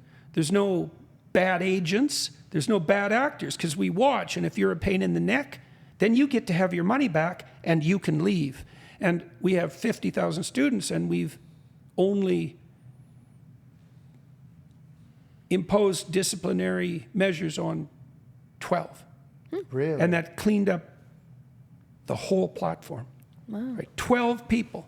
Right? This is partly, you were asking about divisiveness earlier. Well, it's very frequently the case that a small number of people can have a disproportionate effect on a system. Like Jesus took 12 people and made it. Well, right, exactly. Yeah. Sure. That's a cardinal example. Yeah, who's the loudest and most influential? Who's going to cause whispers to like divide people and stuff? Well, so we're seeing an exacerbation of that in social media, because social media systems do a very bad job of reputation tracking. If I know who you are and we interact repeatedly, you will be held responsible for your conduct, and you'll be held responsible by the effect of your conduct on our relationship. Yeah. Well, so for example, had you mistreated me the first time I came for an interview or a discussion, this interview wouldn't be happening, right? That's a consequence, and the consequence occurs because I know who you are and you know who I am, right? We can track each other's reputation across time. Well, social media destroys that, and the problem with that, this is an immense problem. Like, it might be a civilization destroying problem. When you destroy reputational tracking, you empower the psychopaths. Because in a normal society, let's say free of social media, psychopaths are itinerant. They're wanderers, like Cain, by the way. They're wanderers. And the reason they're wanderers is because, well, if you're a psychopath and you settle somewhere and you screw 20 people over and they know who you are, word gets around and you don't get to be an effective psychopath anymore. So you have to go find new victims, right? Well, online, you're not tracked. And so a small percentage of people, and it's even worse because it's amplified by the bots and the bad actors, the Iranians and the Russians and the Chinese. And I'm saying this because I know it. I'm not hypothesizing. Yeah. God only knows if we're creating an electronic environment that will be fundamentally inhabited by autonomous electronic life forms that have virtually nothing to do with us. Like, we're already halfway there, I would say. Yeah. So, and there's no shutting it off. Right? You can't shut the net off. Yeah. In fact, the net was designed to not be shut off, right? Because originally, its backbone was a system of communication designed to be robust against nuclear war. I didn't know that. Yes, that's where the internet came from. So everything that we enjoy, like a TV, like television or the internet, it was always a byproduct of war.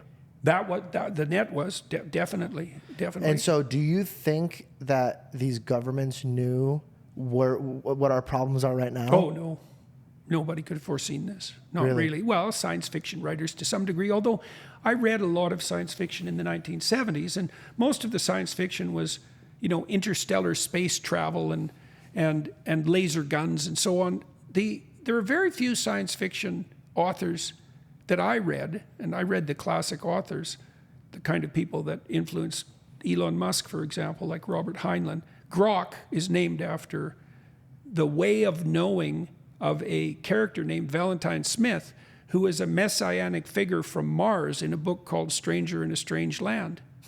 Right, so Grok is from a science fiction book written by Robert Heinlein, again, about Mars, about a messiah from Mars. You just can't make this stuff up. It's so absurd. The world is so absurd. But very few of those science fiction authors foresaw this hyper-connected reality that we live in, or the development of this autonomous electronic space it's already basically inhabited by life forms. I mean, it's a peculiar way of thinking about it, but OnlyFans women are not women. They're not. They're machine Listen, women Andrew hybrids. Tate. Right? Because in a way, they've been, like, their value has been put on what they need to put out and what they have to provide. Well, it's more than that. They've been commoditized. Okay, so one of the hallmarks of a disintegrating society is the commoditization of female sexuality. You see that there's an image in Revelation of the end of days. And the Revelation image is the scarlet beast of the apocalypse, which is a multi-headed figure that represents the degenerate patriarchal state. It's multi-headed because it doesn't know which way is up, right? It's postmodern. And so it's going every which way at once. And it's scarlet because that's the color of blood. So that's the degenerate patriarchy. Okay, on the back of the scarlet beast is the whore of Babylon. Why? Well, because when men disintegrate, so do women. Well, men disintegrate into a Hydra-like mess of competing conceptual claims. That's the degenerate patriarchy with no uniting ethos. That's the death of God and the descent into postmodernism. Feminine degeneracy makes itself manifest as the commoditization of sexuality.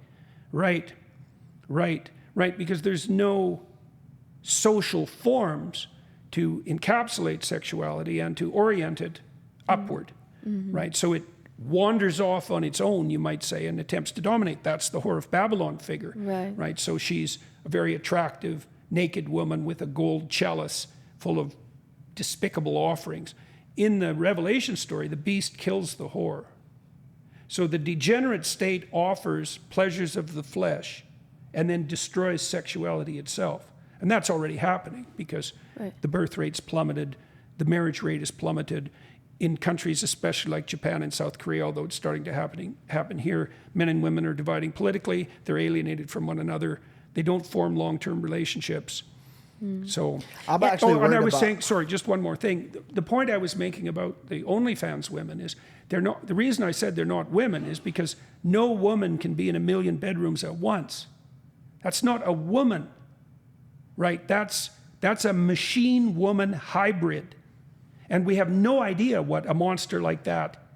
We have no idea what a monster like that is. What they can do, right? Absolutely. Well, we have some sense of what it can do, right? Because we've seen that's such a deep Bonnie thought. Blue, for example. Yes. Right. Yes, who's planning, I believe, to sleep with 1,000 men. Right. Her I think mother she is did, her right? business manager. Right. Right. Yes, There's a fun story. Yeah, a lot of these, I've seen some of these stories where a lot of these OnlyFans women who, are having these goals. I'm sleeping with 500 men in one night or 1,000. Their parents are on board and they're supportive and they're actively a part of their career, which I think is really heartbreaking. You know, I don't know how you could. It's an abomination. It is. Right. It's literally an abomination. It's an abomination. Right. When the abomination of desolation is put in the highest place, it's time to head for the hills. And what that means is that when the worst of all possible things is elevated to the highest possible place, you know that destruction is coming. Absolutely. Right. Every Things are falling time apart. a country starts messing around with that, the fall comes next. Every time. Well, that's terrifying. I think of pride flags in the church as an indication of that precisely. It's like, that's pride is the cardinal Christian sin. If you go to Great Britain, to the Anglican churches, which have deteriorated substantially, like the Protestant churches in Canada, the pride regalia is much more pronounced than the Christian regalia. And so, but also look at their country, it reflects that. Yes, It that's for reflects sure. that. Their people reflects that. Their communication, their economy. There's a reason why everybody's trying to destroy America is because we're still the ones that's standing, at least waving the fact that Christ is king. And so, like, I believe that the reason that this country is blessed is because we're focusing on the fundamentals to build a country up. Like it or not, believe in Christ, don't believe in Christ, it's still a historical book. The ones who act in accordance of this man named Yeshua, they build up a land of milk and honey. Yeah. The ones who go against it and have pride. So 100% of Catholic or Protestant majority countries that aren't in Africa are productive democracies. 100%. 3 of the Islamic countries are democracies, and barely 3, right? And the lot of them are radically unproductive. So there is something about, well, I've been trying to puzzle it out. The central doctrine of Christianity is that upward striving, voluntary self-sacrifice is the foundation of the community. And that's true. It's true, obviously. I mean, to the degree that you're serving your marriage properly, you're going to forego what's narrowly yours in favor of what is best for the two of you, but for the two of you as a foundation for family, let's say, but also for the two of you over the long run, right? You subordinate, sacrifice everything that's narrow to that end. Well, civilization is a sacrificial process. Society is a sacrificial process because for there to be a society, it can't be about me, right? If you and I are going to cooperate harmoniously and productively, you have to be part of that as much as me. Or maybe we even have to organize it so that because we're working together, it's more about both of us than it would be if we were operating separately, right? That's what you hope for in a marriage, is that, you know, you're better off together than you would be pursuing your own narrow goals separately. So one of the things that Christianity got right is that it dramatized the notion of voluntary self-sacrifice as the center point of community, right? That's why it's the altarpiece. That's why it's at the center of the church, and that's the center of the town. It's because civilization, society, is sacrificial. And so one of the things you see in Christ's example is, imagine that you establish the principle that society is sacrificial. You have to give up something, your own narrow self-interest, in order to participate productively with others. And then that can scale, right? And then the question immediately is, okay, if sacrifice is the foundation of productive community, life more abundant, the land of milk and honey, what is the ultimate sacrifice, right? What's the sacrifice most pleasing to God, so to speak? And that's what's dramatized in the Gospels. The sacrifice is total. It's the willingness to confront death and malevolence in the service of what's highest. And that's, well, there's no better definition of courage and faith in life than that. It's like you two are going to have to confront death together. You're going to have to confront malevolence together, your own and your partners and the world's. And if you shrink away from that, well, no one is going to regard that as admirable, not least you, and you're not going to solve any problems. And so Christ's injunction is to take that burden onto yourself voluntarily, with God marching in lockstep with you, let's say, which strikes me as highly probable. And it's become increasingly self-evident to me that that's just true. There's no doubt that sacrifice is the foundation of society. Obviously. Yeah. Because society means not you. Yeah. Right. Yeah. Or you could say it means a higher order you that exists in harmony with others, you know, across a vast span of time, but it doesn't matter. Those are the same thing. You said something that stuck with me. You said to serve. The opposite of serve is being selfish. And if we open up the book of Revelation, when we're talking about the end times, they're very selfish human beings. They're only concerned with themselves. This is what happens in Sodom and Gomorrah. Like the fundamental sin of Sodom and Gomorrah isn't bestial sexual misbehavior, although that's part of it. The fundamental sin is inhospitality. So there was They try to break down the doors. There was a very powerful ethos of hospitality in the ancient world at that time. Yeah. Imagine a stranger comes to your town, okay, and wants to trade, and you kill him and you take all his material goods. Well, you have a problem because you don't know who he is and who he's related to. And so you're radically inhospitable, and you took advantage of the stranger and you took all his delightful wares, and then an army of 10,000 people comes marching down the road and wipes you out. Right, so peace depended on hospitality. That's why Lot offers his daughters to the mad mob. Which is a crazy thing, dude. When I read that, it's such a... Think about having to sacrifice your daughters to a mob at your door. Well, so that's an indication of how vital the principle of hospitality was. Peace, prosperity, and trade, in the absence of a central authority, depended on hospitality. Like it was an iron law. And so that's reflected in that story. It's shocking to us, but that's because we have other means of establishing peace among strangers, let's say. But that wasn't the case back then.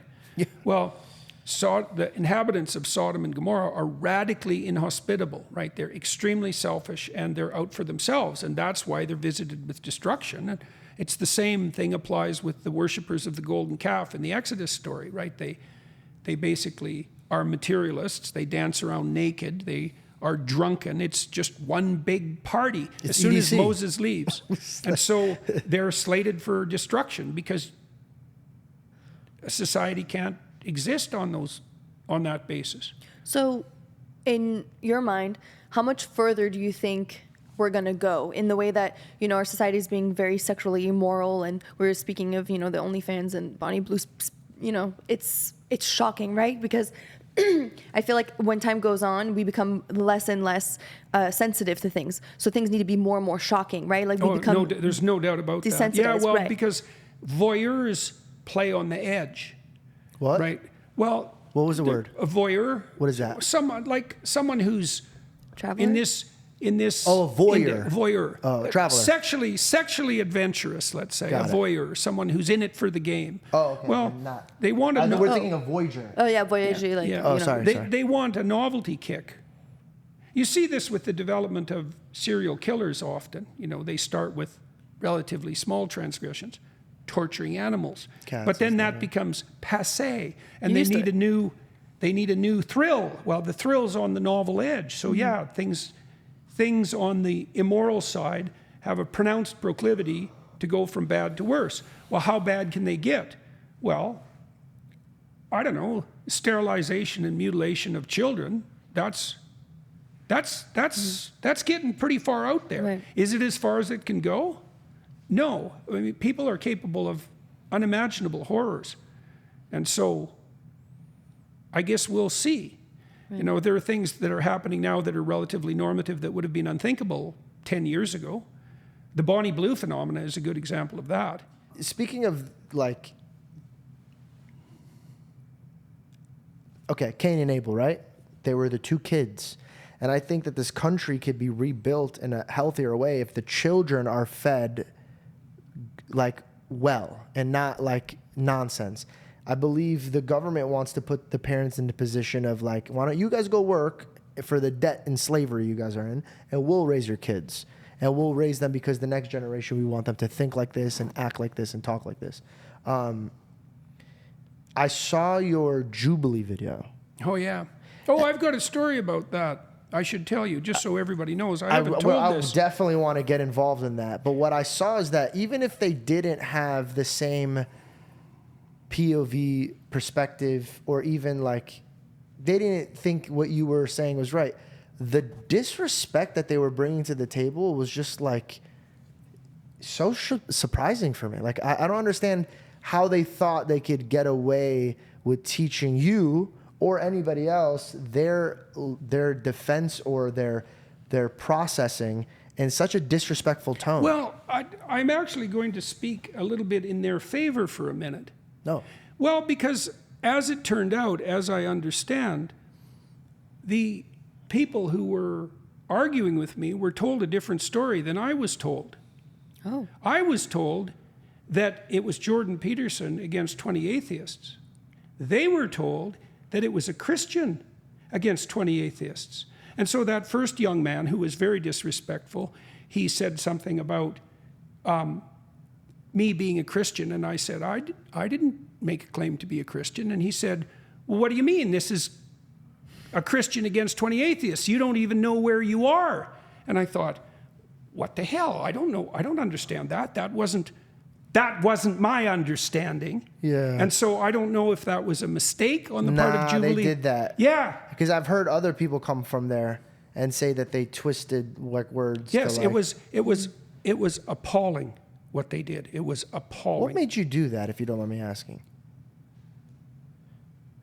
Well, I like to have the opportunity to discuss what I know about religious issues. And most of the people that I encounter who are atheistic, they're atheistic partly because they're rationalists, but often they're atheistic because they've been hurt by someone who is hypothetically affiliated with the religious side of things. They've been hurt by a Pharisee or a scribe or a lawyer. Someone betrayed them. So you went in there with good intentions, trying to like show people that there is an other version of that.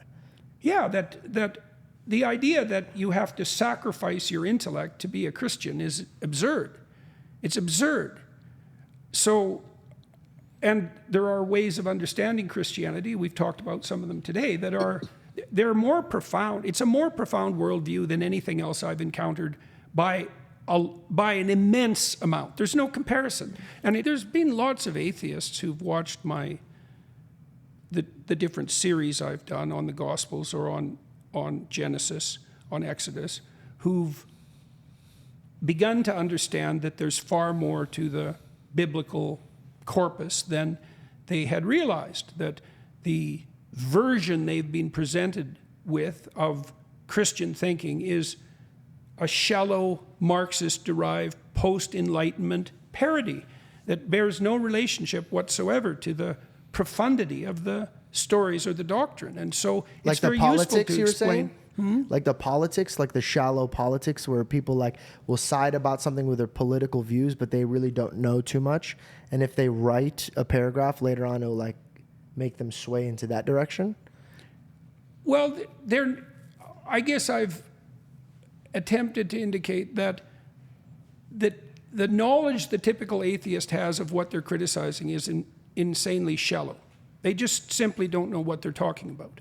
Okay. And so if I explain it, then they think, oh, well, that I can see how that makes sense. Oh, so it's very different than the politics version of it. No, well, I don't know. I guess I don't quite understand your question. So when you were saying that they come with a shallow understanding of their faith, they make judgments on it based off of their own reflections of like their own pride. Like, I don't agree with it. And so I was seeing if that coincides with what you were saying with politics. Well, it's the same kind of shallowness, yes. That's what I'm saying. Definitely. Like, okay. So in people, do you approach it the same? Mostly I try to approach it just the same way that, well, I guess I was hoping at Jubilee, and I think this happened to some degree, although I'm not happy with the fact that I was set up. I think that was staggeringly corrupt and also unnecessary. And it put me on a spot and made me look like a fool at times because I didn't know what the hell was going on. And it also had the same effect on the young people that were challenging me because they felt I was playing a crooked game, when in fact both of us had been misinformed. Have you talked to any of the other kids since that day? No. We decided Could you walk me through the whole Jubilee thing? Because when I watched that, I knew it wasn't right. I knew there was something weird there. Well, I did. I walked you through what I know of it. So, but where did you get the invitation from? From the Jubilee people? Yes. And when you got and you sat there, are they not letting you meet them? They had offered me a number of potential topics, one of which was Jordan Peterson against 20 atheists. And I thought, oh, I could do that. That might be interesting. Oh, so do you think this could be like just a misunderstanding with crew members giving the people the wrong? No, I don't think so. So you think they set it up to make it? Did they set it up to make you look bad? And they had an agenda? I think they set it up to maximize the contentiousness of it. So it'd be like they maximize it so that for the viewers there would be conflict because it's interesting for viewers to watch conflict. And they weren't confident or in allowing it to proceed, let's say, organically or naturally. As I'm very unhappy about it. I think what they did was despicable. It was despicable. Right. And we've thought about reacting to it. We have the documentation, but decided to let it lie. Until now, apparently. Yeah. So that's it. That is you were saying that your deepening of your faith has changed you. Yeah. How? I think it's changed everything. I think that I truly understand now what Jesus explained to us about having a veil over our eyes. And that reflection of, in the Old Testament, because the people didn't have the Spirit inside of them, they felt like they had to go to the church, right? They had to go to God in order to have the wisdom with them, or they felt like they had to follow these certain rules, right? So they viewed their relationship with God as if it was just a set of rules. And that caused them to have a lack of, closeness with God. And then when Jesus came and he was able to resolve that, we were able to get the Holy Spirit inside of us, then our veil was able to be lifted. And because of the Holy Spirit and the wisdom that he's given to us, now we're able to see things differently, understand things differently, the same way that the word of God has been able to give us this information, right? And so now I understand that in my own life. I can truly see that my old self was me in the Old Testament, right? I didn't have a relationship with God. I was far away from him. I did not have the Spirit inside of me. So I had this veil and I saw things very differently. And now that I have a relationship with him, he's taken the veil off of my eyes, and things that I thought maybe were okay before, I genuinely do not see the same way. The way that, my values lie, I feel so much more confident in where I stand because I know that at the end of the day, I rely on the word of God and not what I think might be true, although I follow that all the time because I think we all do. But now I have something to fall back on. I know that if I feel a certain way, I got to reposition myself. Okay, am I leading myself astray, or should I just redirection myself to what God wants me to do in here? So let me just redirection myself to his word, And so that's How long have you been doing that? Probably in the last 3 years. Mm-hmm. Yeah. Mm-hmm. What's the biggest change as far as you're concerned for you? My biggest change? Yeah. What's changed for you most dramatically? That's an interesting question. What's better about you? Peace. Yeah. I guess just my peace. You're pretty good at listening. Thank you. I appreciate that. That's a hell of a skill. A great partner Thank to have. you. Yeah, I think she's built me up to be a great man. Well, thank you. But I don't know. I think listening has been, I grew up, my mom was my coach, was my figure skating coach. And so I trained really hard. And I think that was a tool I really needed to understand because I had to really listen sharply so that I could apply what she was telling me. So you were disciplined that way. Yes. And but then I think that in relationships, listening has come from just me learning what God wants me to do. And I learned that, to be slow to speak and quick to listen and slow to anger. I got to share something about her because this recently happened. I was choking up to my mom of how beautiful my wife is mentally and spiritually. She just started walking this path a few years ago. And I'm watching her just destroy obstacles that took good men out, insanely. And a couple nights ago, I sat her down with tears in my eyes because I said, you make me have to get up and be better for you because of what you give to me. Mm-hmm. And one of the things she gives to me is a peaceful mind. I think the best thing a wife could give a husband is a peaceful mind. Now, she's a part of the acting world, and she's booked great shows, great movies. She's done it all.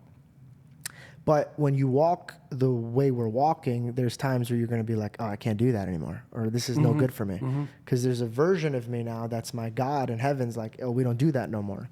Now, any man could say, yeah, if God tests me, I'll pass. And I've seen great men that know the gospel, that when God puts them to a test, they crumble because they always depend on their feelings and their thoughts.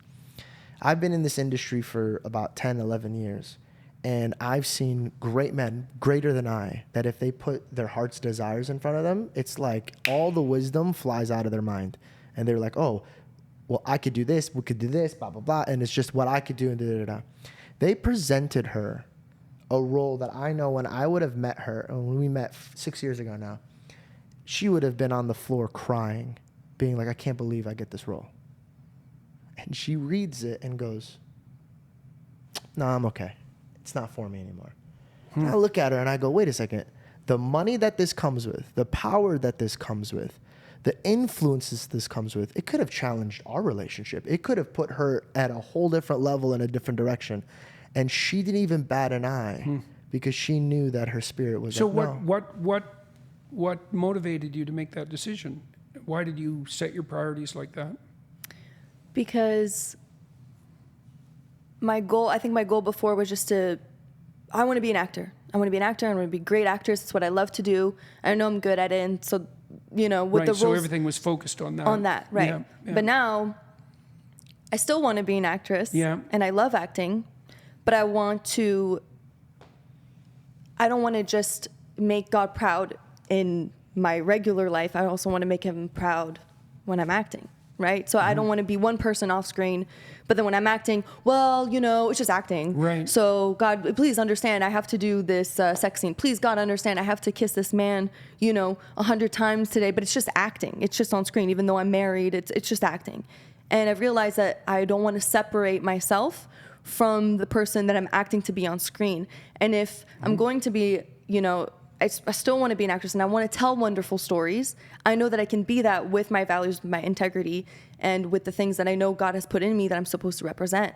And I think that, you see a lot of examples of men who are able to do this, right? They're able to, in a lot of actors, they're able to say on set, I won't kiss anyone but my wife and things like that. I think there's a lot more roles available for them. And I haven't seen any women do that. And I genuinely, my new goal now is to represent God on and off screen. And so I'm not going to diminish my relationship with God just because this is the thing that I've always dreamed of and dreamed for. And I know that, so when I got that offer this weekend. Why did you become convinced enough of that to forego this opportunity? Because that is a sacrifice. Yeah, it I was is. about to say, right? all I kept hearing was sacrifice. And you did it rapidly. Yeah. How, account for that. I mean, you told the story, but why do you think you've become convinced that was the right thing to do? Because you had a real opportunity there. Right. For better or worse. Right. I think because my faith in God is so strong. I know that what he has in store for me is so much greater than what I could set out for myself. So if I took that role, sure, it'd be great and maybe it would satisfy me in the short term. But I know that in the long term, it's nothing compared to what God has for me. Right. Yeah. So you're playing the long-term game. Absolutely. I know it's a longer road, and in some sense, it might be harder. But because I'm doing it with God, it's like he's lifting me. He's letting me walk on the water.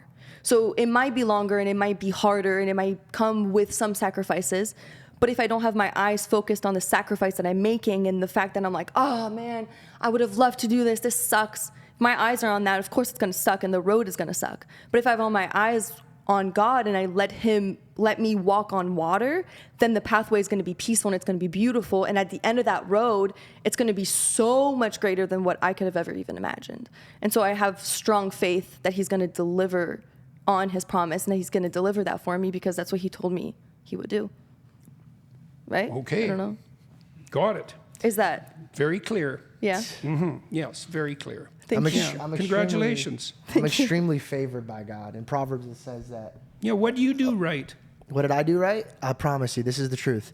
When I got her, I realized it was a gift. And I had to throw away all my stupidity to keep it.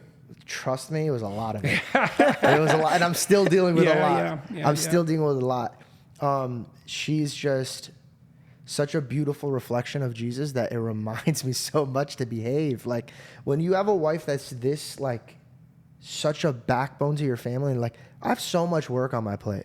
For me to worry about my wife doing a sex scene in a big mega movie that's about to come out, I'm like, dog, I don't have time to think about this. But I can never go to her side of the table and start moving things around because then that's disqualifying her relationship with God and her build. You know, she needs that high. She needs that top. I don't know what she was going to do. I was expecting, Jordan, for this to linger out, bro. Her to go to testings, meet the directors, because they offered her the role. So I'm sitting here. I'm like, all right, God, like, give me the wisdom. Let me be patient. Like, I need to hang back. What do you want me to do? I didn't even have to do anything. This woman came and solved everything. And I looked at her and I was like, dude, I took a good hour of my day to sit her down and be like, you don't understand what you just did was so awesome. Like the sacrifice that you always compliment me. She always compliments me on my sacrifices. I'm like, bro, were we just going to wash this sacrifice that you did? Your whole childhood, the whole thing that even got you to California, you being in diapers, in commercials, your whole life, the world told you this is what you're going to be. And within a few years of following the Lord's voice, you said no to what I know that is in her heart, her biggest dream. And for you to turn that away, you're a better Christian than me. Like, I got to, again, get up and ask God to wash my eyes. Sort you out. Yeah. Yeah, for real. Because you know what my fear was, Jordan? That one day he was going to pluck her from me and give her to another man that deserves it. And I'm going to sit on the sideline and watch him be blessed because of this blessing that God gave her. And I was like, nah, I'll just clean up my act now. I'll keep it.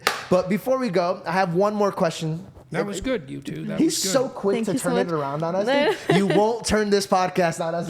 We're not doing a counseling again. But thank you for asking those questions. They're very sweet. I appreciate your words. My last question for you, and it's such a curious one that a lot of people want to know. Why is it that when people ask you if you're a Christian, you don't really answer it like straightforward, like, yeah, I follow Jesus Christ, I'm a Christian? Because the question is almost always manipulative. That it's not really a question. It's a demand. It's a veiled demand that I declare my allegiance in the manner they see fit at that moment. It's like, no, thank you. First of all, that's a relatively private matter. And second, just exactly what the hell are you up to? So that's the general. But what about the verse? I'm not interested in trumpeting it. I'm still figuring things out, and I'm trying to explain what I'm learning as I go. And I don't want to parade my virtuous faith, as a proclamation. I think that's false. People can decide for themselves if they're interested what I'm up to by watching. If they're interested what I do, they can derive their own conclusions and judge them by their fruit. That's the theory, yeah.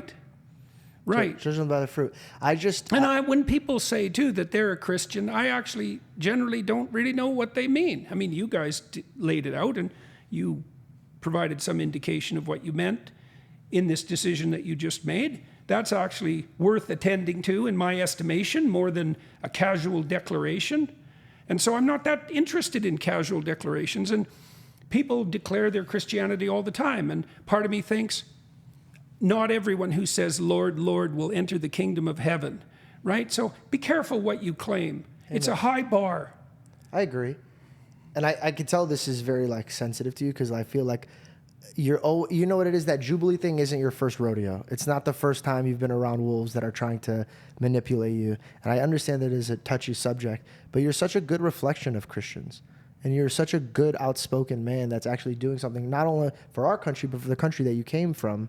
And so I just find that weak men or weak women will look at that as a way of you saying, no, I don't want to be a part of that. When they're watching you be so wise and you just waving the flag of confidently, even if they're trying to approach you in a negative way, be like, no, I am a man of God. Jesus is my God. Then does the Bible verse scare you when they say that they'll deny me in public? I'll deny you in front of my Father. Because you're denying them because they're trying to set you in a trap. But would you not have confidence? I'm denying the questioner ownership over my tongue. I don't like having people put words in my mouth. So what do you classify yourself as? Like, if Jesus came down right now, would you be his son? Or would you be somebody who's studying Jesus? Like, where does your heart lie right now? Who is your God? And I'm not trying to trap you or to be disrespectful. I just want to know where your heart lies, because the wisdom that you're pouring out into people is something that, dude, we promote it on our show and we learn from it and we grow from it. So I just want to know who, because I see you as my mentor. What do you think? I see you as my perspective is that you are a God-fearing man. You're learning and you're taking what God gave you and you're teaching others. From your fruits, if I tasted them, I said, this is a righteous man that's after God's heart, like David. But then your mouth will say, who says that I'm a Christian? So it does confuse me as somebody who does watch you. That's a good answer.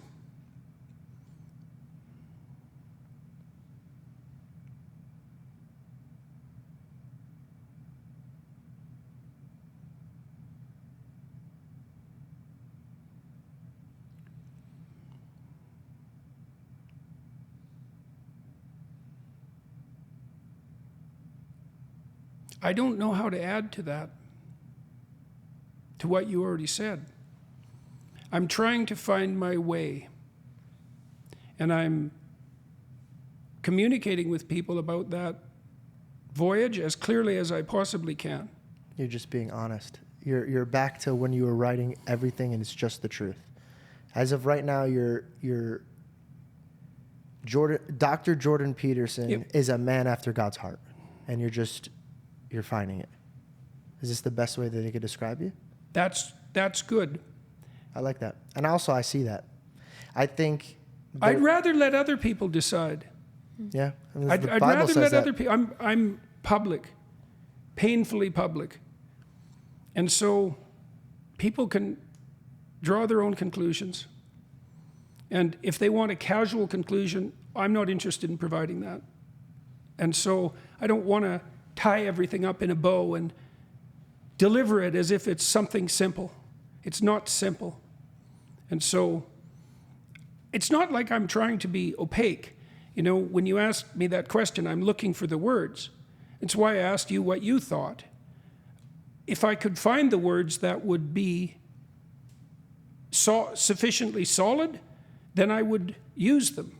Have you ever asked God to help you with that? Yes, I would say I've asked that. Yeah. All the time. Yeah. All the time. You know, part of seeking for the right words is that's an attitude of continual prayer. Is this the right word? You ought to feel that out. You're pretty good at that, by the way. You're pretty careful in your choice of words. Thank you. Appreciate that. And so you feel to see if you're stepping on firm ground.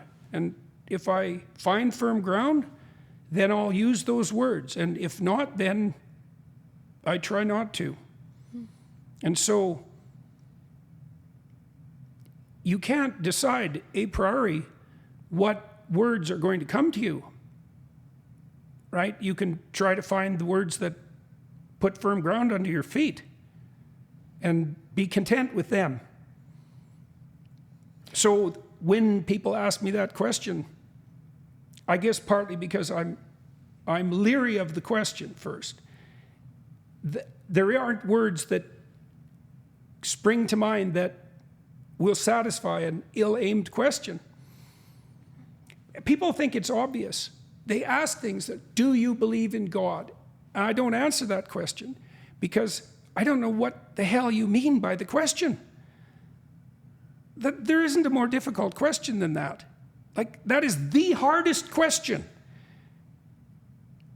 Well, it's simple. You say yes or no. It's simple, is it? It's simple, is it? The entire religious enterprise of the human race for the multiple millennia we've been pursuing our upward aim, that's all simple. It's not simple. What does believe mean?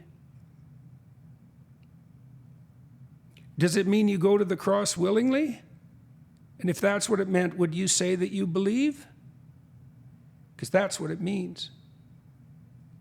So be careful what you claim to believe. You know, how I see it when you explain this, and, you know, correct me if I'm wrong, but I see you in a humble position. Because to me, do you think that it's the matter of we'll never truly be able to fully understand the knowledge that God has, right? So who's to say, how would we be able to come to the conclusion of what's right or what's wrong, or what's the right way to do it or what's the wrong way to do it, which category we should be in? Only God knows the real truth of it. So in your eyes, do you kind of see it in a way where you don't want to necessarily attach yourself to a certain category because you don't know, and we all don't know. The only person who knows. Well, I'm useful not being in a category, as it turns out. So why though? For the same reason that the frog in the Frog Prince is the one that brings the golden ball to the surface. A frog lives on land and in the water, right? He's a border dweller. Well, that's my position. I'm a border dweller. That's a psychopomp. A psychopomp is a what? It's a messenger of the gods. That's a hell of a thing to say. But I'm trying to aid people in their understanding of these deep traditions. And to do that, I have to straddle worlds. And so I'm unwilling to give up that position because it seems useful. You know, there's a Christian revival at work now in the West. Well, that's partly because people are beginning to understand the stories. And I hope that will continue. It better continue, because if it doesn't continue, all hell is going to break loose. Yeah. Right. You can see the signs everywhere. Yeah, we just talked about it for the last 2 hours. Yeah. So I'm playing a useful part, and it's a delicate balancing act, and I'm doing my best not to disturb that. And I can't say anything more than that, because that's all I know. You're focusing on your relationship with him versus what you're supposed to be labeled as. I think he's holding himself accountable to what God knows his heart is measured to. Mm-hmm. And I think he's being honest to us as much as he would be in front of God's presence. Right. So if God came in right now, I think his belief would skyrocket more the same way that all of us would. I think honest. For us to say that we fully believe, but then there's times where we get really struck to our nerve when we think that, for example, when people think the world's going to end, you start thinking like, well, if I'm about to meet God, am I ready to meet God? And I think that's a form of belief. Like, how much did I believe in God? Belief is what you'll put on the line. Yeah. You put something on the line this weekend. Mm-hmm. Well, so then maybe you have the right to say that you believe. Right. At least insofar as you were able to manage that. That wasn't trivial, right? So good for you. But is it the ultimate trial? No. Although it was a real one. Mm-hmm. So belief is measured in what you're willing to sacrifice. That's what belief is measured in. And that's a hell of a thing. You know, in the story of Job, Job's conclusion is this. Job refuses to lose his faith in himself, fundamentally, even though he knows he's flawed. He refuses to lose faith in himself or in the goodness of being and the spirit of being, no matter what. No matter what, right? He's tormented by Satan himself and maintains faith. That's belief. That's not something you proclaim casually. You know, what would you be like if you were there? Boy, that's a question to put shivers down your back. You admire your wife because she put something real on the line. That's belief. Belief is what you're willing to die for, in part or whole. So would you, right now, would you put your life on the line for God? I can't answer that. This is like a hypothetical. It's like you don't even know. Yeah. I love that my favorite part about you, and I pray that I have this wisdom, is if you don't know the answer, you just won't answer it.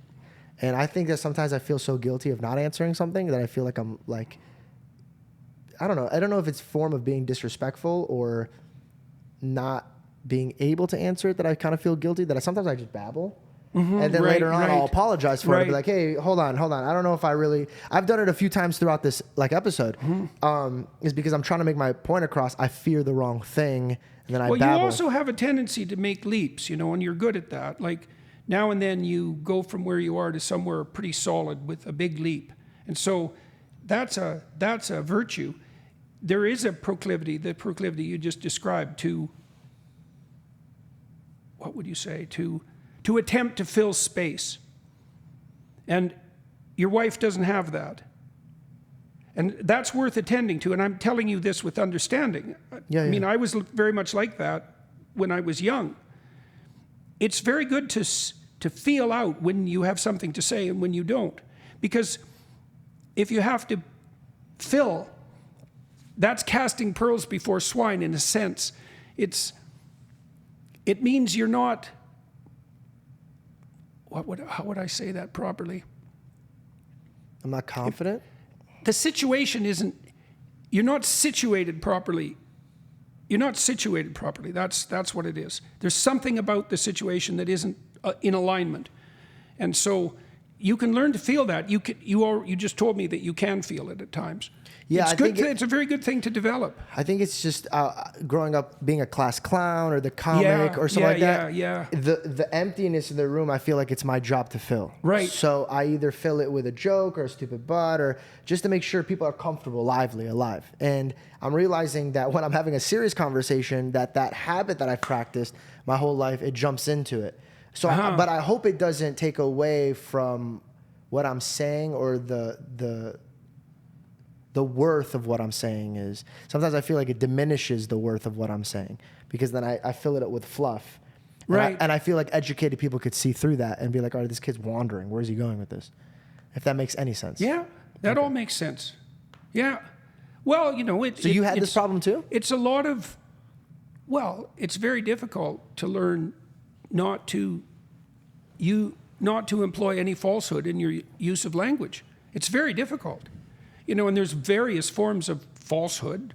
You explain some of them, that you're filling space or that you're entertaining or amusing. And there are times also when that's perfectly appropriate and it's also a skill.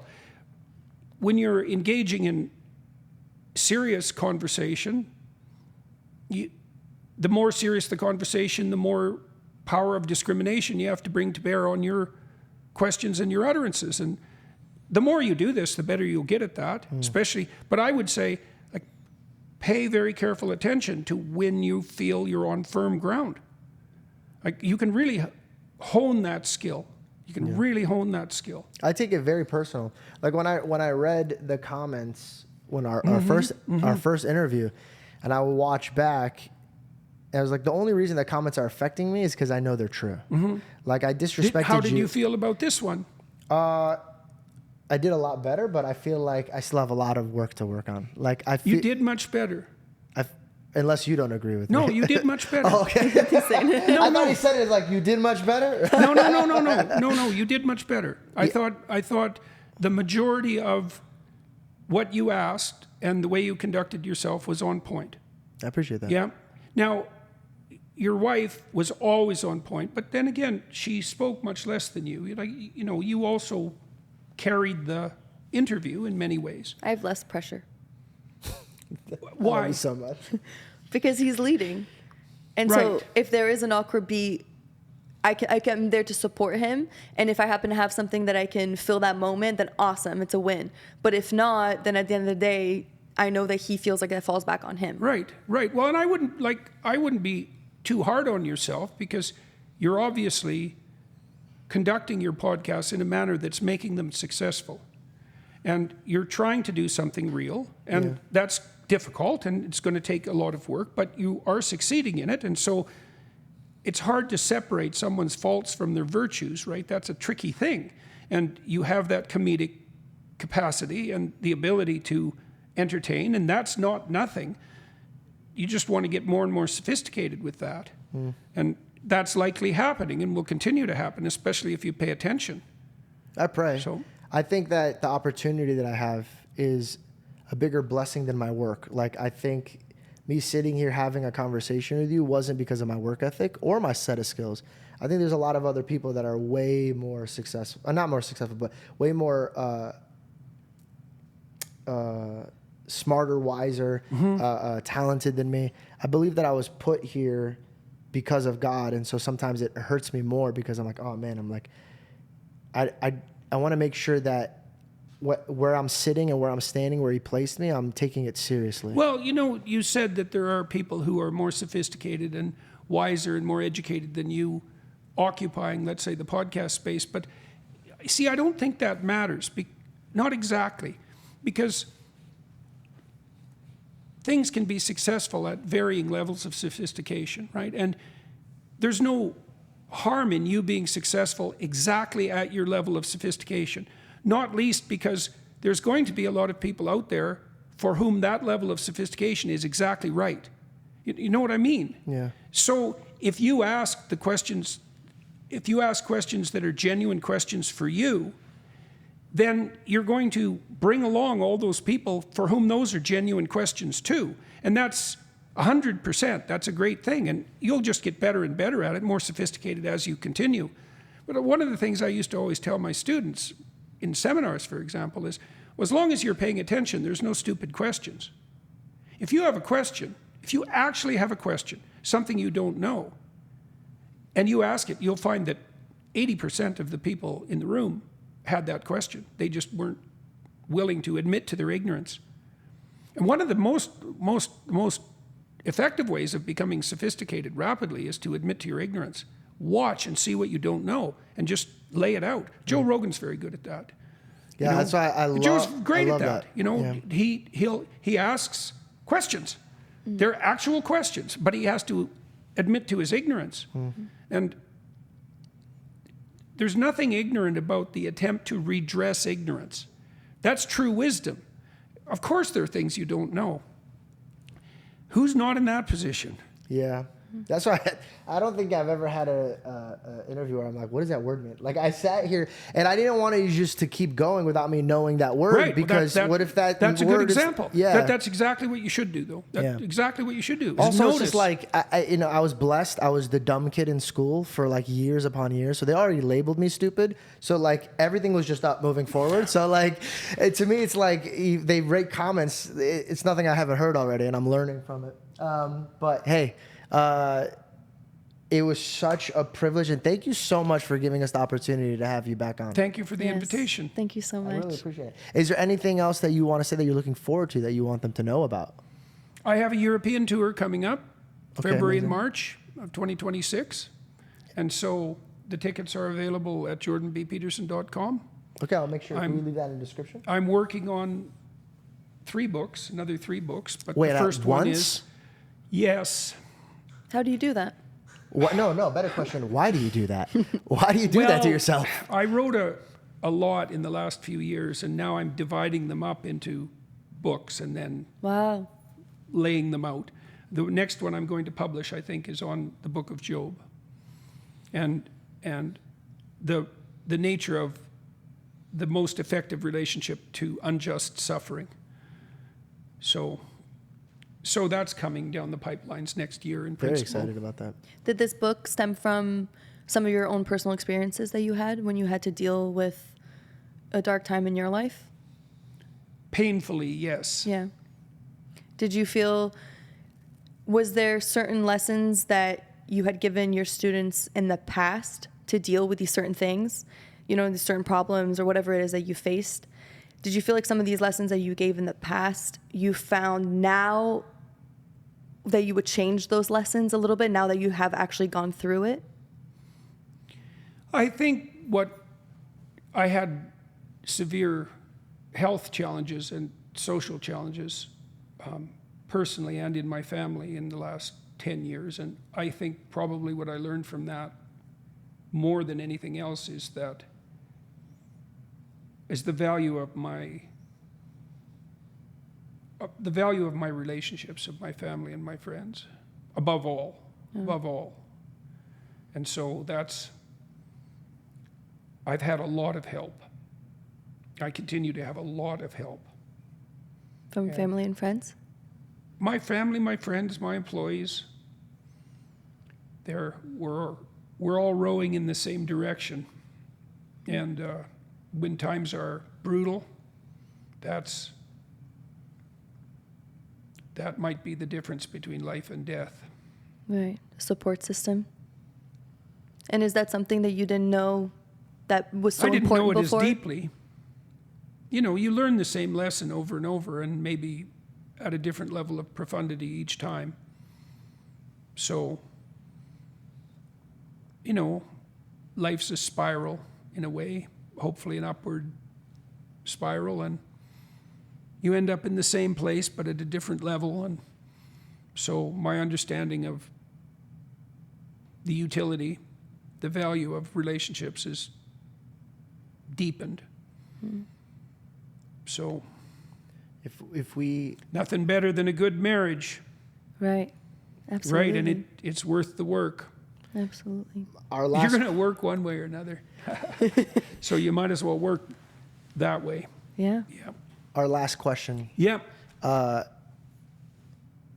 If we or anybody who's out there that's watching or listening, if we could pause our conversation with God just for a moment and ask God for you, what would you want us to pray for you and your family? What would be something that you wouldn't mind us going to God for?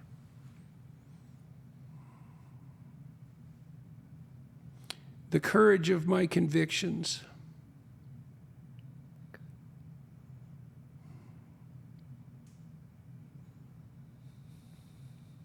You showed that. Good for you. Well, Nice thank to you. talk to you guys. Thank you so much. Thank you so